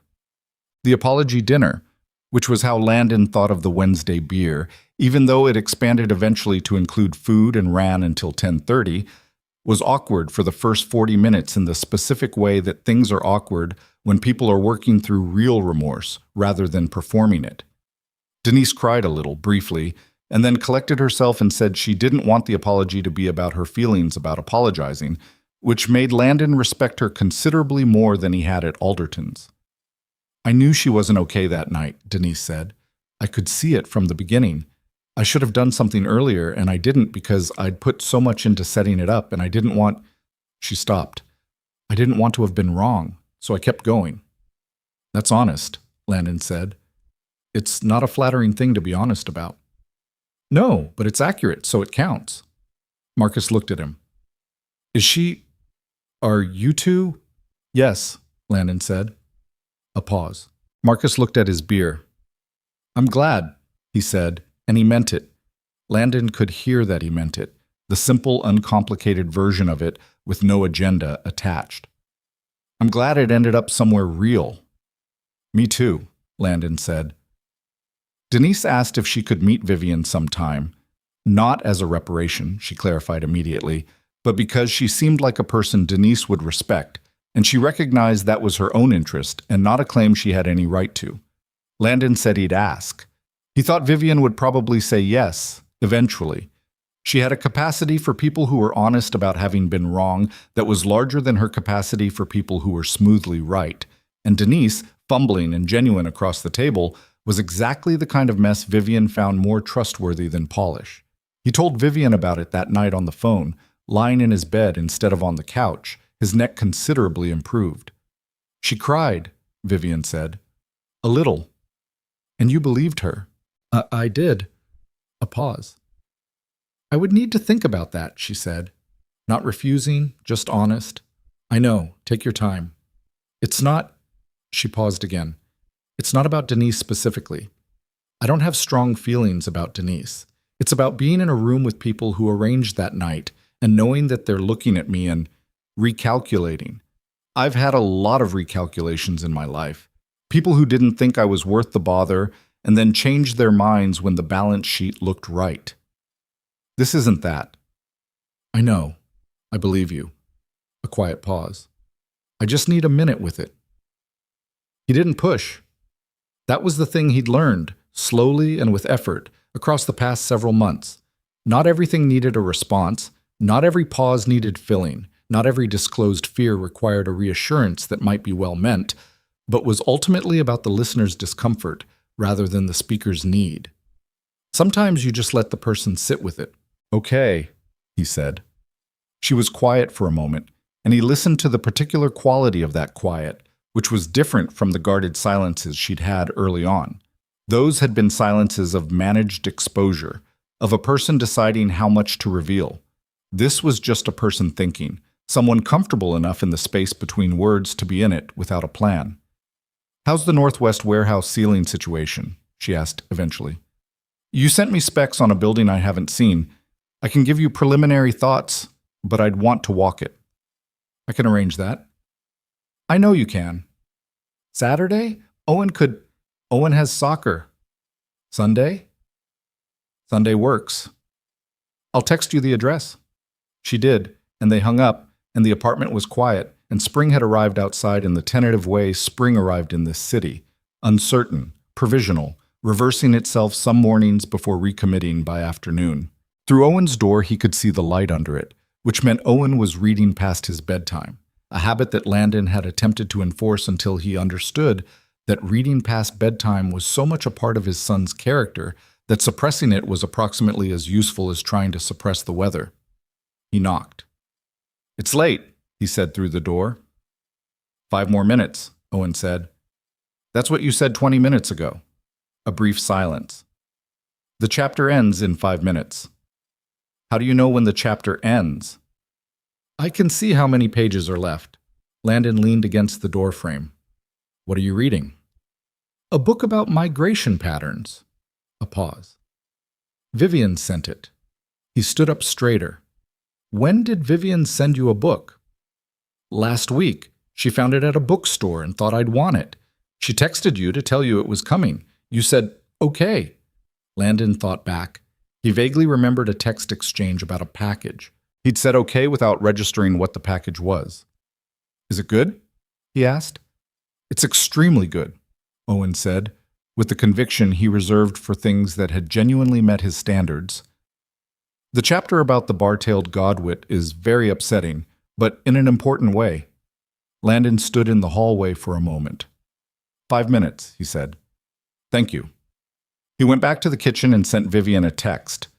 Owen got the book. The reply came a few minutes later. "I saw it in a window and thought of him. Was that okay?" He looked at the message, thought about a woman who noticed a book in a shop window and connected it to a 6-year-old's specific obsessions and thought it was worth a text to confirm the gesture was welcome before it arrived, because she was still careful, still calibrated, still checking the temperature, but she'd sent the book. She'd sent it before he replied. "More than okay," he typed back. "He's reading past his bedtime because of it. He says the Godwit chapter is very upsetting, but in an important way." A pause.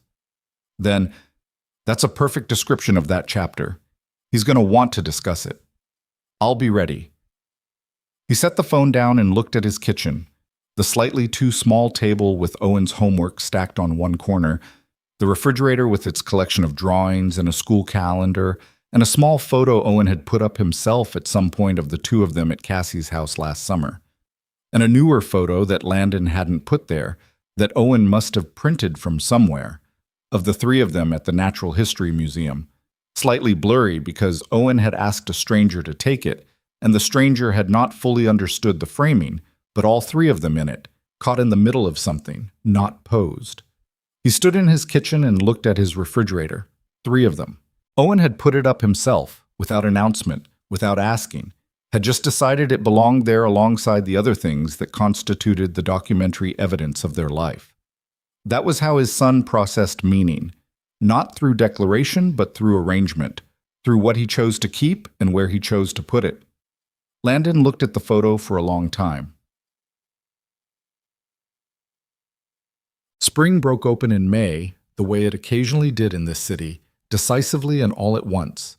1 week of persistent rain, and then a morning when the sky was clean and the light was the particular quality that made every ordinary surface look like it had been washed and re-examined.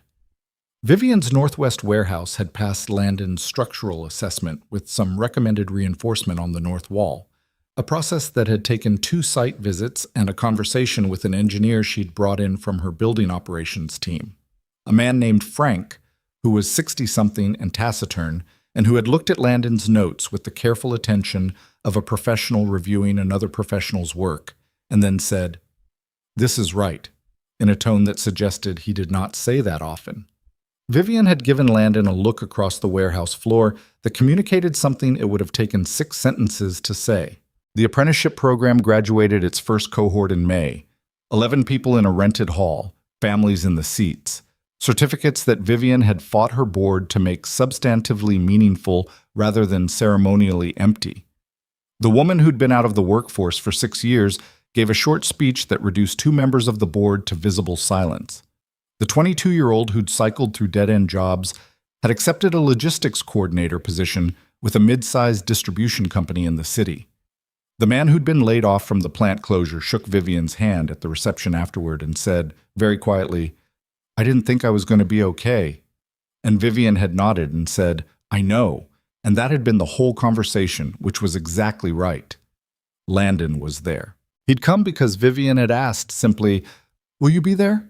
And he'd said yes, and he'd sat in the 4th row and watched the program he'd seen built from the inside become something visible, external, a thing that had consequences in other people's lives.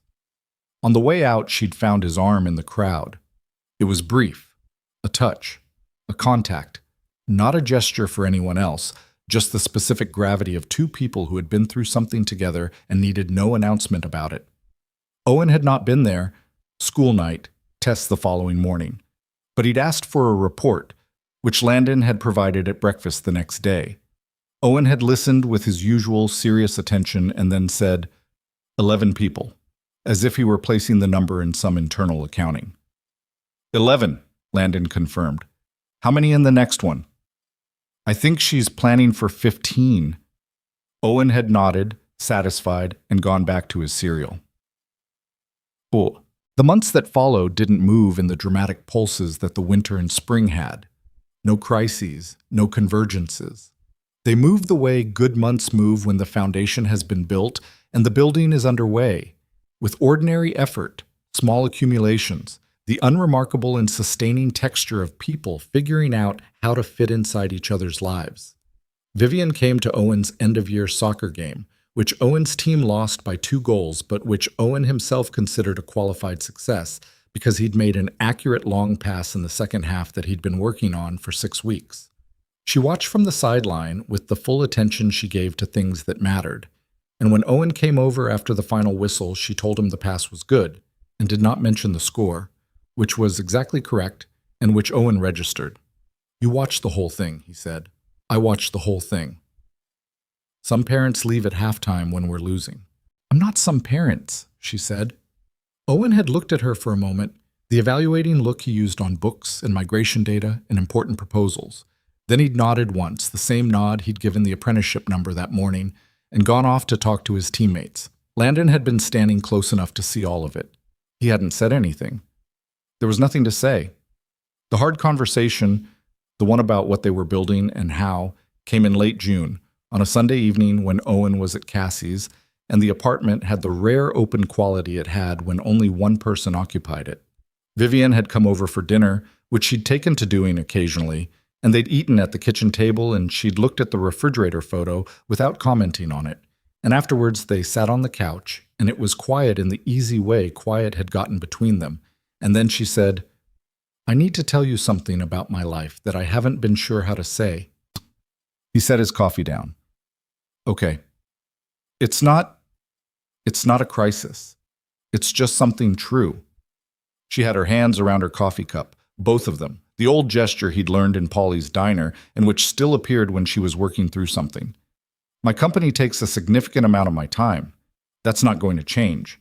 There are going to be weeks where I disappear into it, where I'm bad at texting back, where I cancel things, where the version of me you get is the one that's running on empty.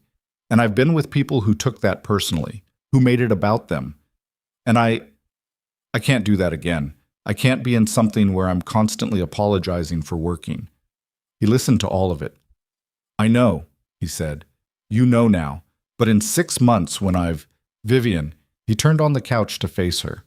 "I'm a single father running my own business. I have disappeared into Owen's school problems, job site crises, and one memorable stretch of 3 weeks last fall when a structural issue on the River District townhouse nearly doubled the project timeline.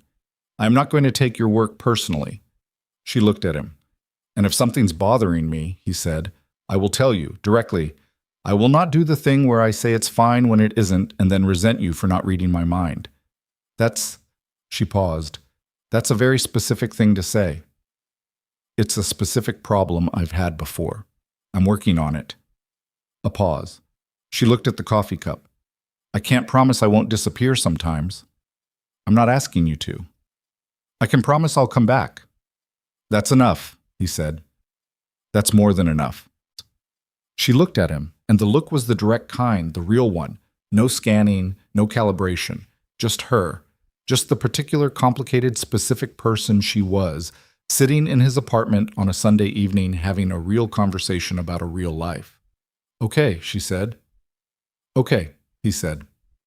She leaned back against the couch, and after a moment his arm found her shoulders, and she didn't shift away from it. And outside the summer evening was doing the slow thing. Summer evenings did in this city, the light lasting longer than it had any right to. The street sounds drifting up, unhurried. They sat there for a while. It wasn't a beginning. It was somewhere in the middle, which was better. Middles were where the real work happened, where people chose each other past the first impression and the managed presentation and the careful silences and kept choosing, on ordinary evenings, in apartments that were not grand, over coffee that had gone slightly cold, with a refrigerator in the next room bearing a photo that a 6-year-old had put there himself because he'd decided, in his considered and precise way, that it belonged. Landon looked across the room at it. Vivian followed his gaze. He put it there himself, Landon said. She was quiet for a moment. I know, she said. Her voice was very quiet. He told me. When? The day I brought the book. He texted me a photo of it on the refrigerator. Just the photo, no caption. Landon looked at his refrigerator. He didn't tell me that, he said. No, she said. I think it was between him and me. He thought about his son, 6 years old and deeply serious, taking a photo of something on a refrigerator and sending it to a person without explanation because the image itself was the explanation. Because Owen had decided, in the direct and efficient way he decided everything, that some things didn't need words. Yeah, Landon said. It was. Summer gave way to fall the way it always did in this city. Not all at once, but in small surrenders, the mornings arriving cooler, the light shifting from its flat August white to something with more angle to it, more intention. Owen turned 7 in September. He requested a birthday that involved, in his words, no performances, by which he meant no party games with mandatory participation and no singing unless it was voluntary. Cassie made animal pancakes at her place in the morning, and in the afternoon Landon took him and 2 close friends from school to the Natural History Museum for the 3rd time that year, and Vivian met them there again, and Owen showed his friends the Arctic Tern exhibit with the authority of a man giving a private tour of property he had personally surveyed. On the drive home, Owen fell asleep in the back seat between his 2 friends, which happened sometimes when he had genuinely good days. He burned through them completely and then just stopped, like a phone that had run all the way down. Landon drove in the quiet and watched the city move past the windows and thought about the year that had passed since a dinner at Alderton's that nobody at that table would have predicted would end up here, in an ordinary car on an ordinary evening, with an ordinary kind of full. He thought about Clara sometimes still. Less than he used to, and differently. Not with the gutting quality of the first year when her absence was a physical thing, a presence in the room where she wasn't, but with something more like gratitude, the complicated version of it that comes when you understand that a person helped shape you into someone who could eventually be okay. She had told him to let things breathe. He had been slow to learn it. He had learned it. He thought about Owen texting Vivian a photo of the refrigerator without a caption, and understood again, as he had at the kitchen table that night, that his son was often several steps ahead of everyone around him, operating on an understanding of what mattered that he didn't explain because he found explanation inefficient when the thing itself was right there in front of you. The second year moved differently than the first. The first year had been the year of careful things, careful conversations, careful proximity, the constant low-level effort of 2 people managing their own histories while trying to make room for each other. There had been good in it, real good, but it had also been work, the kind of emotional work that doesn't announce itself as labor because it's disguised as ordinary life. The The second year was where the work started to pay. Not in any dramatic conversion. Nothing about Landon or Vivian converted. She was still guarded in public, still armored in professional settings, still capable of a silence so precisely targeted it could redirect a room without a word. He was still prone to carrying things alone longer than he should, still needed to be reminded occasionally that the people who loved him were allowed to know when something was wrong, still woke some mornings in the specific gray mood that had no cause he could name and simply had to be walked through. They were not transformed. They were adjusted. Incrementally, genuinely, in the way real people adjust, not by becoming better versions of themselves in one clean motion, but by making the same mistakes slightly fewer times, by catching themselves slightly earlier, by choosing, again, on a Tuesday or a Thursday, when nothing was at stake, and the choice was therefore entirely honest. Owen, for his part, continued to be Owen.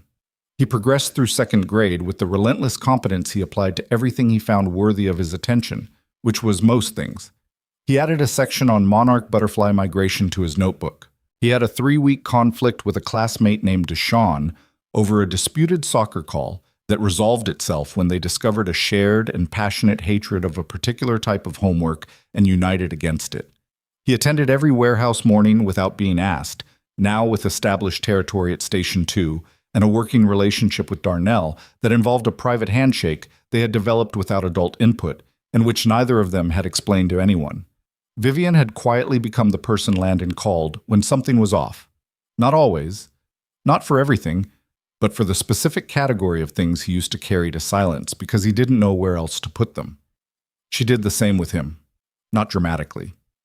Just the phone call at the end of a hard day, the text that wasn't a question, just a check.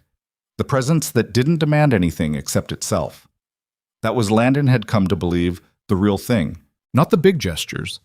Though the big gestures had mattered, the gala and the logistics documentation and the warehouse mornings and the museum and all of it, but the accumulation of the small ones, the checking in, the showing up when nothing was required, the choosing, in the absence of crisis, to still be there. His father had told him once, a long time ago, when Landon was maybe 16 and asking about something he'd observed between his parents, some moment of quiet and specific tenderness he'd noticed and couldn't name. His father had said, "The love that holds is the kind that shows up for the ordinary days." Landon had been 16 and had registered the sentence and filed it away in the section reserved for things adults said that he couldn't fully understand yet. He understood it now. He understood it in his bones. Ma'am. The question of the ring started as an abstract idea in October and became a concrete one in November. He hadn't gone looking for it. He'd been in the jewelry district on a job, an assessment on a building that had a small jeweler on its ground floor, one of the old ones that had been there since the 50s, the kind with cases of things actually worth looking at rather than the chains and fashion pieces that had taken over most of the strip. The jeweler, a man named Sol in his late 70s, who had been in that location for 40 years, and who had the relaxed authority of someone who had seen every possible human situation walk through his door, had come out from the back while Landon was doing his assessment of the front wall and had offered him coffee, and they'd gotten to talking, the way people do in buildings that have been around long enough to have a kind of community inside them. Sol had asked what he was assessing, and Landon had explained, and Sol had looked at the wall in question and said he'd noticed the crack in it 2 years ago and had told the building manager and been ignored. They commiserated about that. And then Sol, with the unhurried instinct of someone who had spent 40 years reading people across a jewelry case, asked if there was anything else Landon was looking for. Landon had said no. He'd come back 3 days later. Not with a plan. He hadn't fully decided, or rather he'd decided without exactly noticing, which was how he'd made most of the important decisions in his adult life, by circling something long enough that he realized he'd already chosen it and was just working up to saying so. He'd looked at what Sol had, which was not a large selection, but was carefully curated, and he told Sol something about the person he was buying for, and Sol had listened without interrupting, without trying to sell, just listening, and then had taken out 3 things for Landon to look at and told him to take his time. He took his time. He came back twice more, and then on the 3rd visit he bought one, and Sol wrapped it in tissue paper and put it in a small box and said, with genuine warmth, "You look like a man who knows what he's doing." Landon looked at him. I look like a man who's terrified, he said honestly. Sol had smiled. That's the same thing, he said. When it's real, those are the same thing. He didn't have a speech. He'd written one and read it back and deleted it because it sounded like a speech, and Vivian was the least speech-receptive person he knew. Not because she didn't feel things, but because grand declarations had been used on her before as instruments of manipulation, as performances that preceded disappointment, and he didn't want to give her anything that reminded her of that, even in its shape. What he'd decided, after the draft and the deletion and the 2 weeks of carrying the box in the inner pocket of his jacket, was to just say the true thing as directly as he could and let it be exactly what it was. He told Owen first. Owen was at the kitchen table on a Saturday morning with his migration notebook and a bowl of cereal going slightly soft, and Landon sat across from him and said, I want to ask Vivian to marry me. I wanted you to know before I did. Owen set down his pencil. He looked at his father with the full attention look, the one he gave to things that deserved the whole of him. Does she want to? He asked. I think so. I'm going to ask. What if she says no? Then she says no, Landon said, and we figure out what that means. Owen considered this for a moment. But you think she'll say yes, yeah? I think she'll say yes. Owen looked at the table, then at his notebook, then back at his father. Will things change? He asked. It was the real question. Landon had been expecting it, and he still felt it land with its full weight. Some things will, he said. She'd be with us more. Officially, that changes the shape of our days. He paused. But the things that are ours, you and me, those don't change. That's not something that gets changed by adding someone. Owen thought about this. What about the apartment? He said. Landon blinked. What about it? It's small. If Vivian lives here, we'd probably get a bigger place. Owen's eyes shifted, running a quick internal calculation. Could I have a room with a window that faces east? For watching the morning migration patterns. Landon stared at his son. I will make that a condition of any new apartment, he said. Owen picked up his pencil. Okay, he said, and went back to his notebook. Landon sat across from his 7-year-old son and felt something that was not quite laughter but occupied the same space. A profound and specific love for this particular small person, his absolute directness, his total lack of sentimentality in the formal sense, and his complete commitment to the things that actually mattered to him. He thought, Clara would have found this so funny. He thought, I wish you could see him. He thought, I think you'd like her. Those 3 thoughts, arriving in that order, told him everything he needed to know about where he was. He asked her in the warehouse. Not during an event. It was a Wednesday afternoon, the building empty, the 2 of them there, because she had a meeting with a contractor about the north wall reinforcement, and she'd asked Landon to be there because she trusted his read on structural proposals, and also, he suspected, because she simply wanted him there, which was a thing she'd gotten better at saying out loud.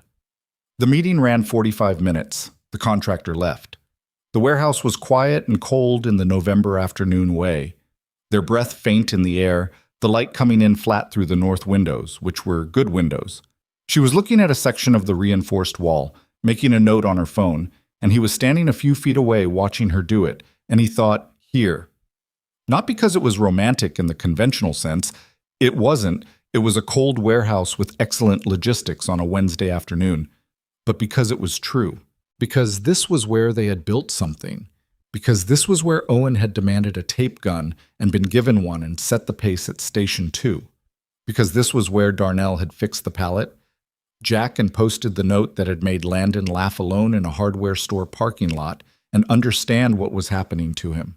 Because the truest things had happened here, in the middle of ordinary work, and it seemed right to put the question here too. Vivian, he said.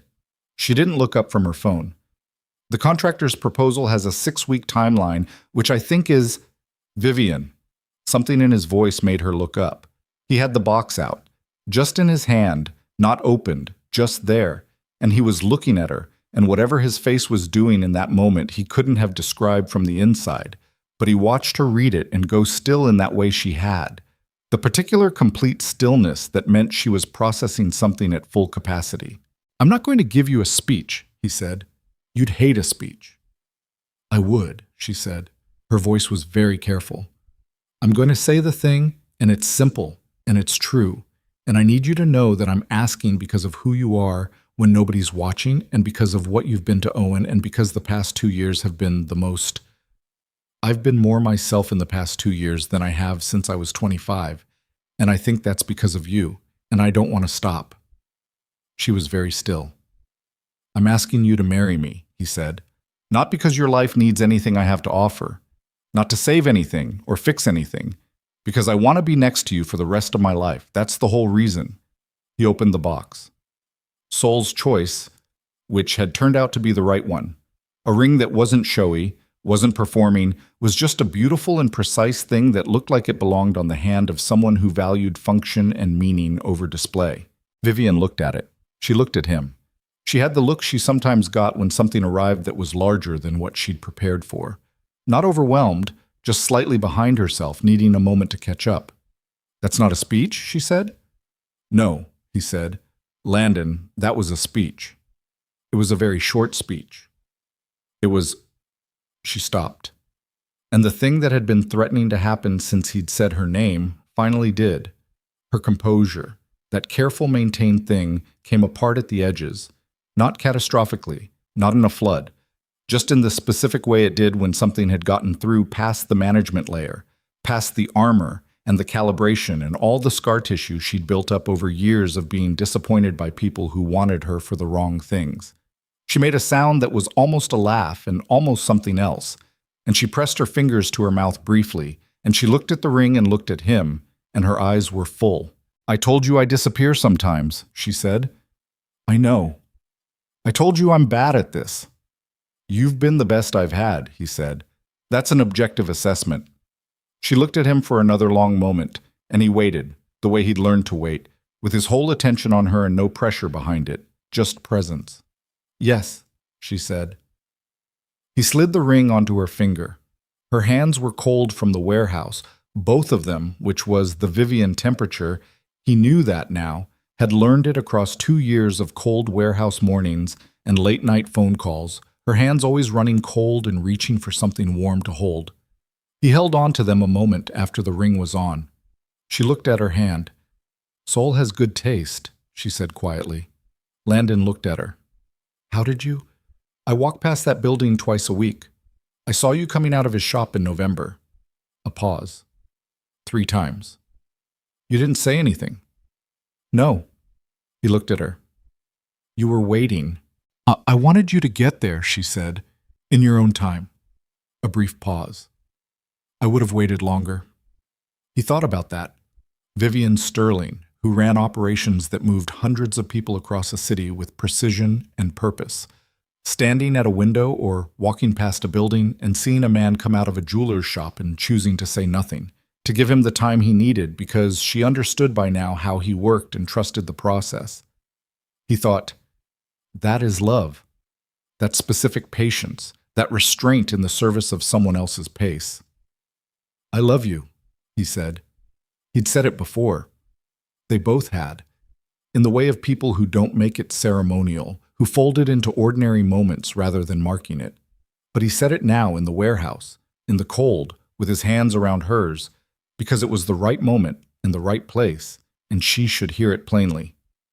"I love you," she said, not after a pause.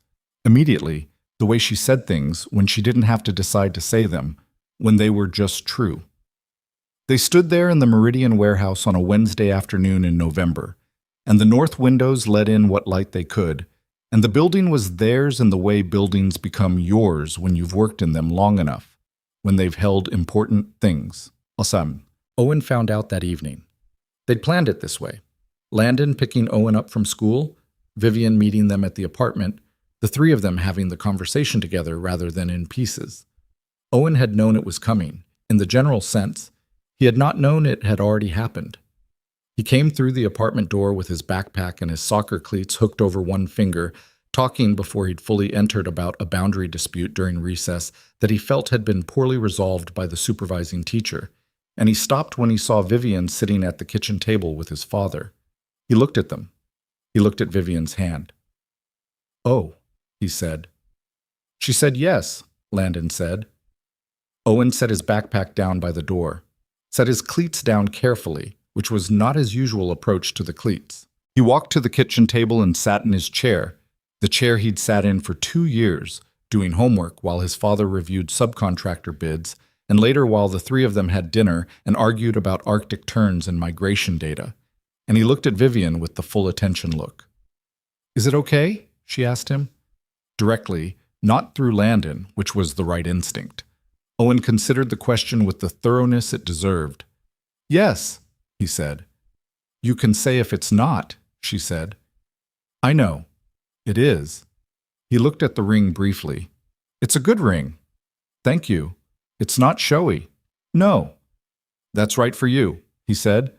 It was a statement, not a compliment, just Owen identifying a fact, the same way he identified migration patterns and structural inconsistencies and which station was running behind. Vivian looked at this 7-year-old boy for a moment, and something moved through her face that she didn't try to manage. "I know I'm not your mother," she said. "I'm not trying to be. I just want to be a person who's here, consistently, who shows up." Owen looked at her. "You always show up," he said. It was simple, factual, a statement of observed evidence. "You've shown up every time. I'm going to keep doing that." "I know," he said. And then, "Can I show you the new section in my notebook? It's about the Godwit landing pattern on the Alaskan coast. It's very interesting." Vivian looked at Landon. Landon looked at Vivian. "Yes," she said. "Show me." Owen went to get his notebook, and Landon stood in his kitchen doorway, and the apartment was warm against the November dark outside, and he thought about a woman with cold hands holding a glass of water in a restaurant where neither of them had wanted to be, and everything that had happened between that night and this one.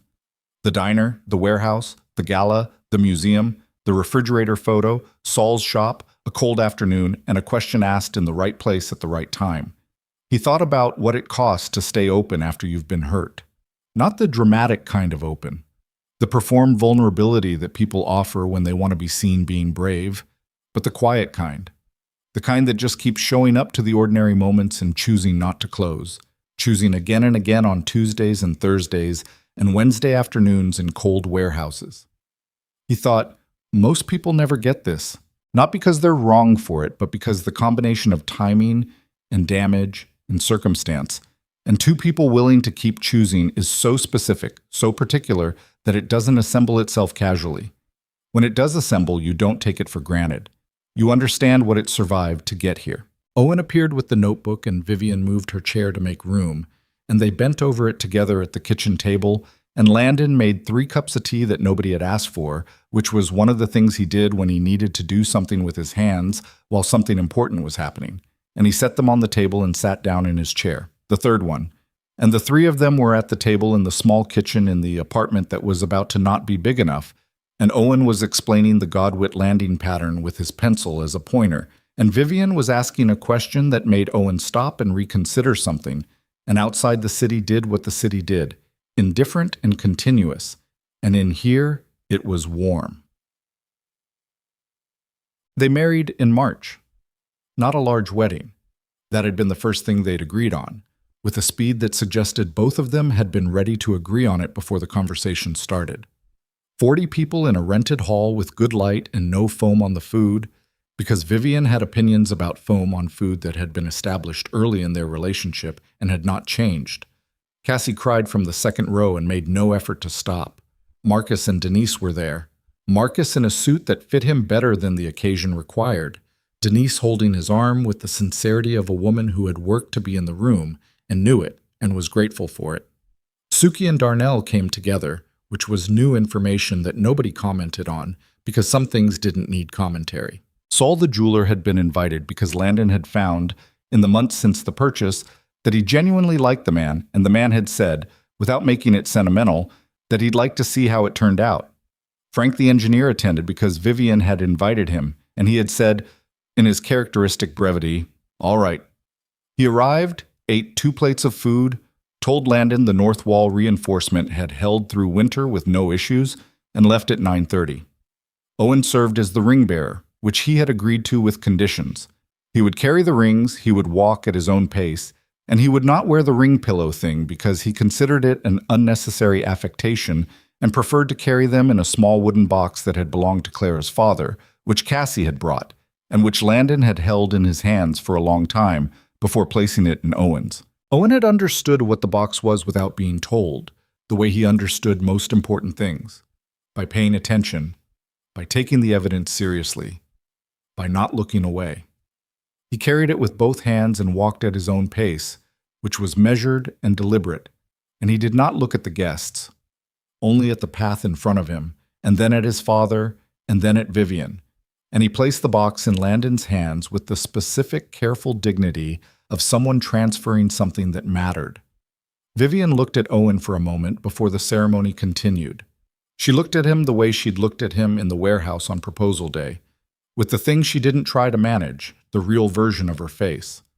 Owen gave her a nod, the small, decisive one. She nodded back. The ceremony was short and honest, the words chosen because they meant something rather than because they sounded right. And when Landon put the ring on Vivian's finger for the second time, the first was in the warehouse, cold and imperfect and entirely right, and she put one on his, there were no bells and no grand swells, just the room and the people in it, and two imperfect adults making a specific promise to each other in front of the people who knew exactly what it had cost to get here. He kissed her, and she kissed him back, and somewhere from the second row Cassie made a sound that was entirely undignified and beautiful. Time passed the way it does when things are good.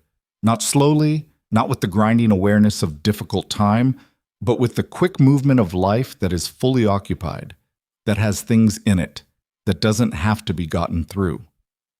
Owen turned 8, 9, 10. His migration notebook outgrew its original binding and became a series of notebooks, organized by species and season, referenced with the seriousness of a published naturalist. He and Vivian developed a Wednesday evening tradition where he would present her with a recent finding and she would push back on his conclusions, which he found rigorous and correct as a method, and which produced over the years a running argument about bar-tailed godwits, specifically that neither of them intended to resolve because the argument itself had become the point. The Northwest Warehouse became operational. The Bridge Initiative, in its fourth year, placed over 90 people through its apprenticeship cohort. Vivian's company grew in the way that companies grow when they are run by someone who cares equally about the balance sheet and the actual human consequence. Not without difficulty, not without the years when the difficulty was substantial, but with the consistency of purpose that was Vivian's particular and irreducible quality. Landon's restoration business expanded, slowly, the way he wanted it to. He was not a man who confused scale with quality, and he turned down projects that didn't suit him, which was a thing he'd taken years to allow himself. The River District townhouse had been finished and had won a small preservation award that meant more to him than its monetary equivalent would have. He hired DeMarco full-time and a second crew member named Petra, who had the same structural instincts and the same absence of patience for shortcuts. The apartment became a house, east-facing bedroom for Owen, as promised, from which he watched the morning sky with binoculars and a notebook and the particular settled contentment of someone who has exactly what they need to do the thing they were built for. Bupas, the moment Landon came to think of as the true ending, though of course it wasn't an ending, just a point of such clarity that everything before and after arranged itself in relation to it, came in the summer that Owen turned 11. It was not a dramatic occasion. It was a warehouse morning, the kind they'd done hundreds of by then, the familiar sequence of boxes and tape and loading, and the particular community of people who showed up month after month because the work was real and the purpose was clear. Owen was at Station 2, which he had occupied so consistently over the years that Suki jokingly put his name on the station sheet without asking first, and he had not objected. Darnell was managing the loading dock. Vivian was in the logistics space doing the things she did, finding where the flow was wrong before it became a problem, fixing the thing that nobody else had noticed yet. Landon was at the water table, taking a break, watching the warehouse move in its rhythms. He watched his wife across the floor, pointing at something on a clipboard, turning to talk to a volunteer he'd never seen before. Someone new, someone who'd signed up that week, and he watched her adjust her whole register to meet the person where they were, patient and specific and without condescension, just the practical transfer of information to someone who needed it to do their job. He watched Owen at Station 2 arguing with Priya, who was 11 now too and had been coming to the warehouse since she was 7, and who still disagreed with Owen about the folding sequence and had done so for 4 years with consistent passion. Owen was gesturing at a box. Priya was gesturing at a different box. Neither of them was wrong, exactly, which was the real reason the argument persisted. He thought about the night at Alderton's. He thought about it sometimes, still, not with bitterness, not with the raw quality it had had in the beginning, but with the specific amazement of someone who can trace a line from a bad night to a good life and see exactly where the turn was. The turn had been a question. Do you want to leave? 13 words. Maybe less. He thought about what Marcus had said after the apology dinner. I'm glad it ended up somewhere real. He thought about it differently now than he had then. He hadn't known yet, that evening, how real it would get, how deep the real was, how much it would ask of both of them, how many Tuesdays and Thursdays would need to happen before the thing was fully built. Because that was the thing nobody told you honestly about love. Not the kind that held, anyway. It wasn't the feeling. The feeling was the beginning, the signal that something might be possible. The love that held was the decision you made every morning in the absence of crisis, when nothing was forcing your hand, when you could have been anywhere and were here instead. It was the logistics documentation studied at a kitchen table. It was the book found in a window. It was the ring carried in both hands at a child's measured, deliberate pace. It was showing up to a warehouse on a Saturday in October in closed-toe shoes because a person you'd only spoken 12 words to deserved not to be treated like a prize. It was that small. It was exactly that. Vivian looked up from across the warehouse and found him at the water table, the way she did sometimes. The instinct they'd both developed over years of being in the same space, a kind of peripheral awareness of each other that had nothing surveillance about it, just the natural attention of people who had become, through accumulation and choice, and the slow radical work of trusting someone, home to each other. She raised an eyebrow. What are you doing all the way over there? He picked up a second cup of water and walked toward her. Owen's voice carried from Station 2, making a point about the folding sequence with the conviction of someone who had been making this point for 4 years and had no intention of stopping. Priya responded with equal conviction. The warehouse moved around them, boxes and tape, and the particular organized energy of people doing useful work together, the same as it had been on the first morning and every morning since. Landon handed Vivian the water cup. She took it with both hands, the old gesture, the Polly's diner gesture that had never entirely left her. You were watching me, she said. I was. Why? He thought about how to say it. He thought about Saul's words in the shop. You look like a man who knows what he's doing. He thought about Owen's unannounced refrigerator photo. He thought about Clara and what she'd known about letting things breathe. He thought about all the Tuesdays. Because I wanted to, he said. She looked at him. The look that had never lost its directness, that still held the full attention she'd turned on him from the beginning, that still occasionally caught him sideways with its honesty. She drank her water. Owen's going to win the argument, she said. He always does. Priya is going to disagree with that characterization. She always does, he said. Vivian almost smiled. And then the almost smile did what it had been doing for years now with increasing frequency. It stopped being almost and became real, arrived on her face complete and unguarded, the one he'd first seen in full in a warehouse on a cold October morning when Owen handed scrap cardboard to a recycling bin without breaking his expression, the one that was purely hers, that no magazine had ever caught because it happened only when she wasn't performing anything for anyone. He'd been collecting those smiles for 2 years before they were married. He'd been collecting them for years since. He did not keep count, the same way he did not keep count of the mornings he woke up and chose this, chose her, chose the life they'd assembled out of 2 damaged people and 1 very serious child, and the specific grace of having been in the right bad situation at the right wrong time. He just kept showing up. That was the whole of it in the end. That was the lesson and the practice and the thing worth saying out loud on the chance that someone somewhere needed to hear it. Love is not a condition you arrive at and inhabit. It is something you make, piece by ordinary piece, in the accumulation of days when nothing is asking you to be exceptional and you show up anyway. The grandest thing about Landon and Vivian's story was not the night one of them walked the other out of a bad dinner, or the gala when three things went wrong and they handled all three, or the cold warehouse afternoon when he held a small box and said the true thing plainly. The grandest thing was every warehouse morning after. Every cup of water carried across a floor. Every argument about folding sequences allowed to proceed without resolution because the argument was between people who had earned the right to disagree. Every Tuesday. Every ordinary, specific, irreplaceable day. Owen's voice from Station 2. The long flap goes first. I have been saying this for 4 years. Priya. The evidence does not support your conclusion. Owen. The evidence absolutely supports my conclusion. Vivian looked at Landon. Landon looked at Vivian. The warehouse was warm with effort and noise and the movement of people who'd chosen to spend a Saturday morning this way. And the north windows let in the light, the way good windows did when they were properly placed, and somewhere in the city people were going about the ordinary business of their ordinary lives. And in here, 3 members of a family that had been built out of loss and caution and the relentless stubbornness of showing up were exactly where they were supposed to be. Which was here. Which had always been enough.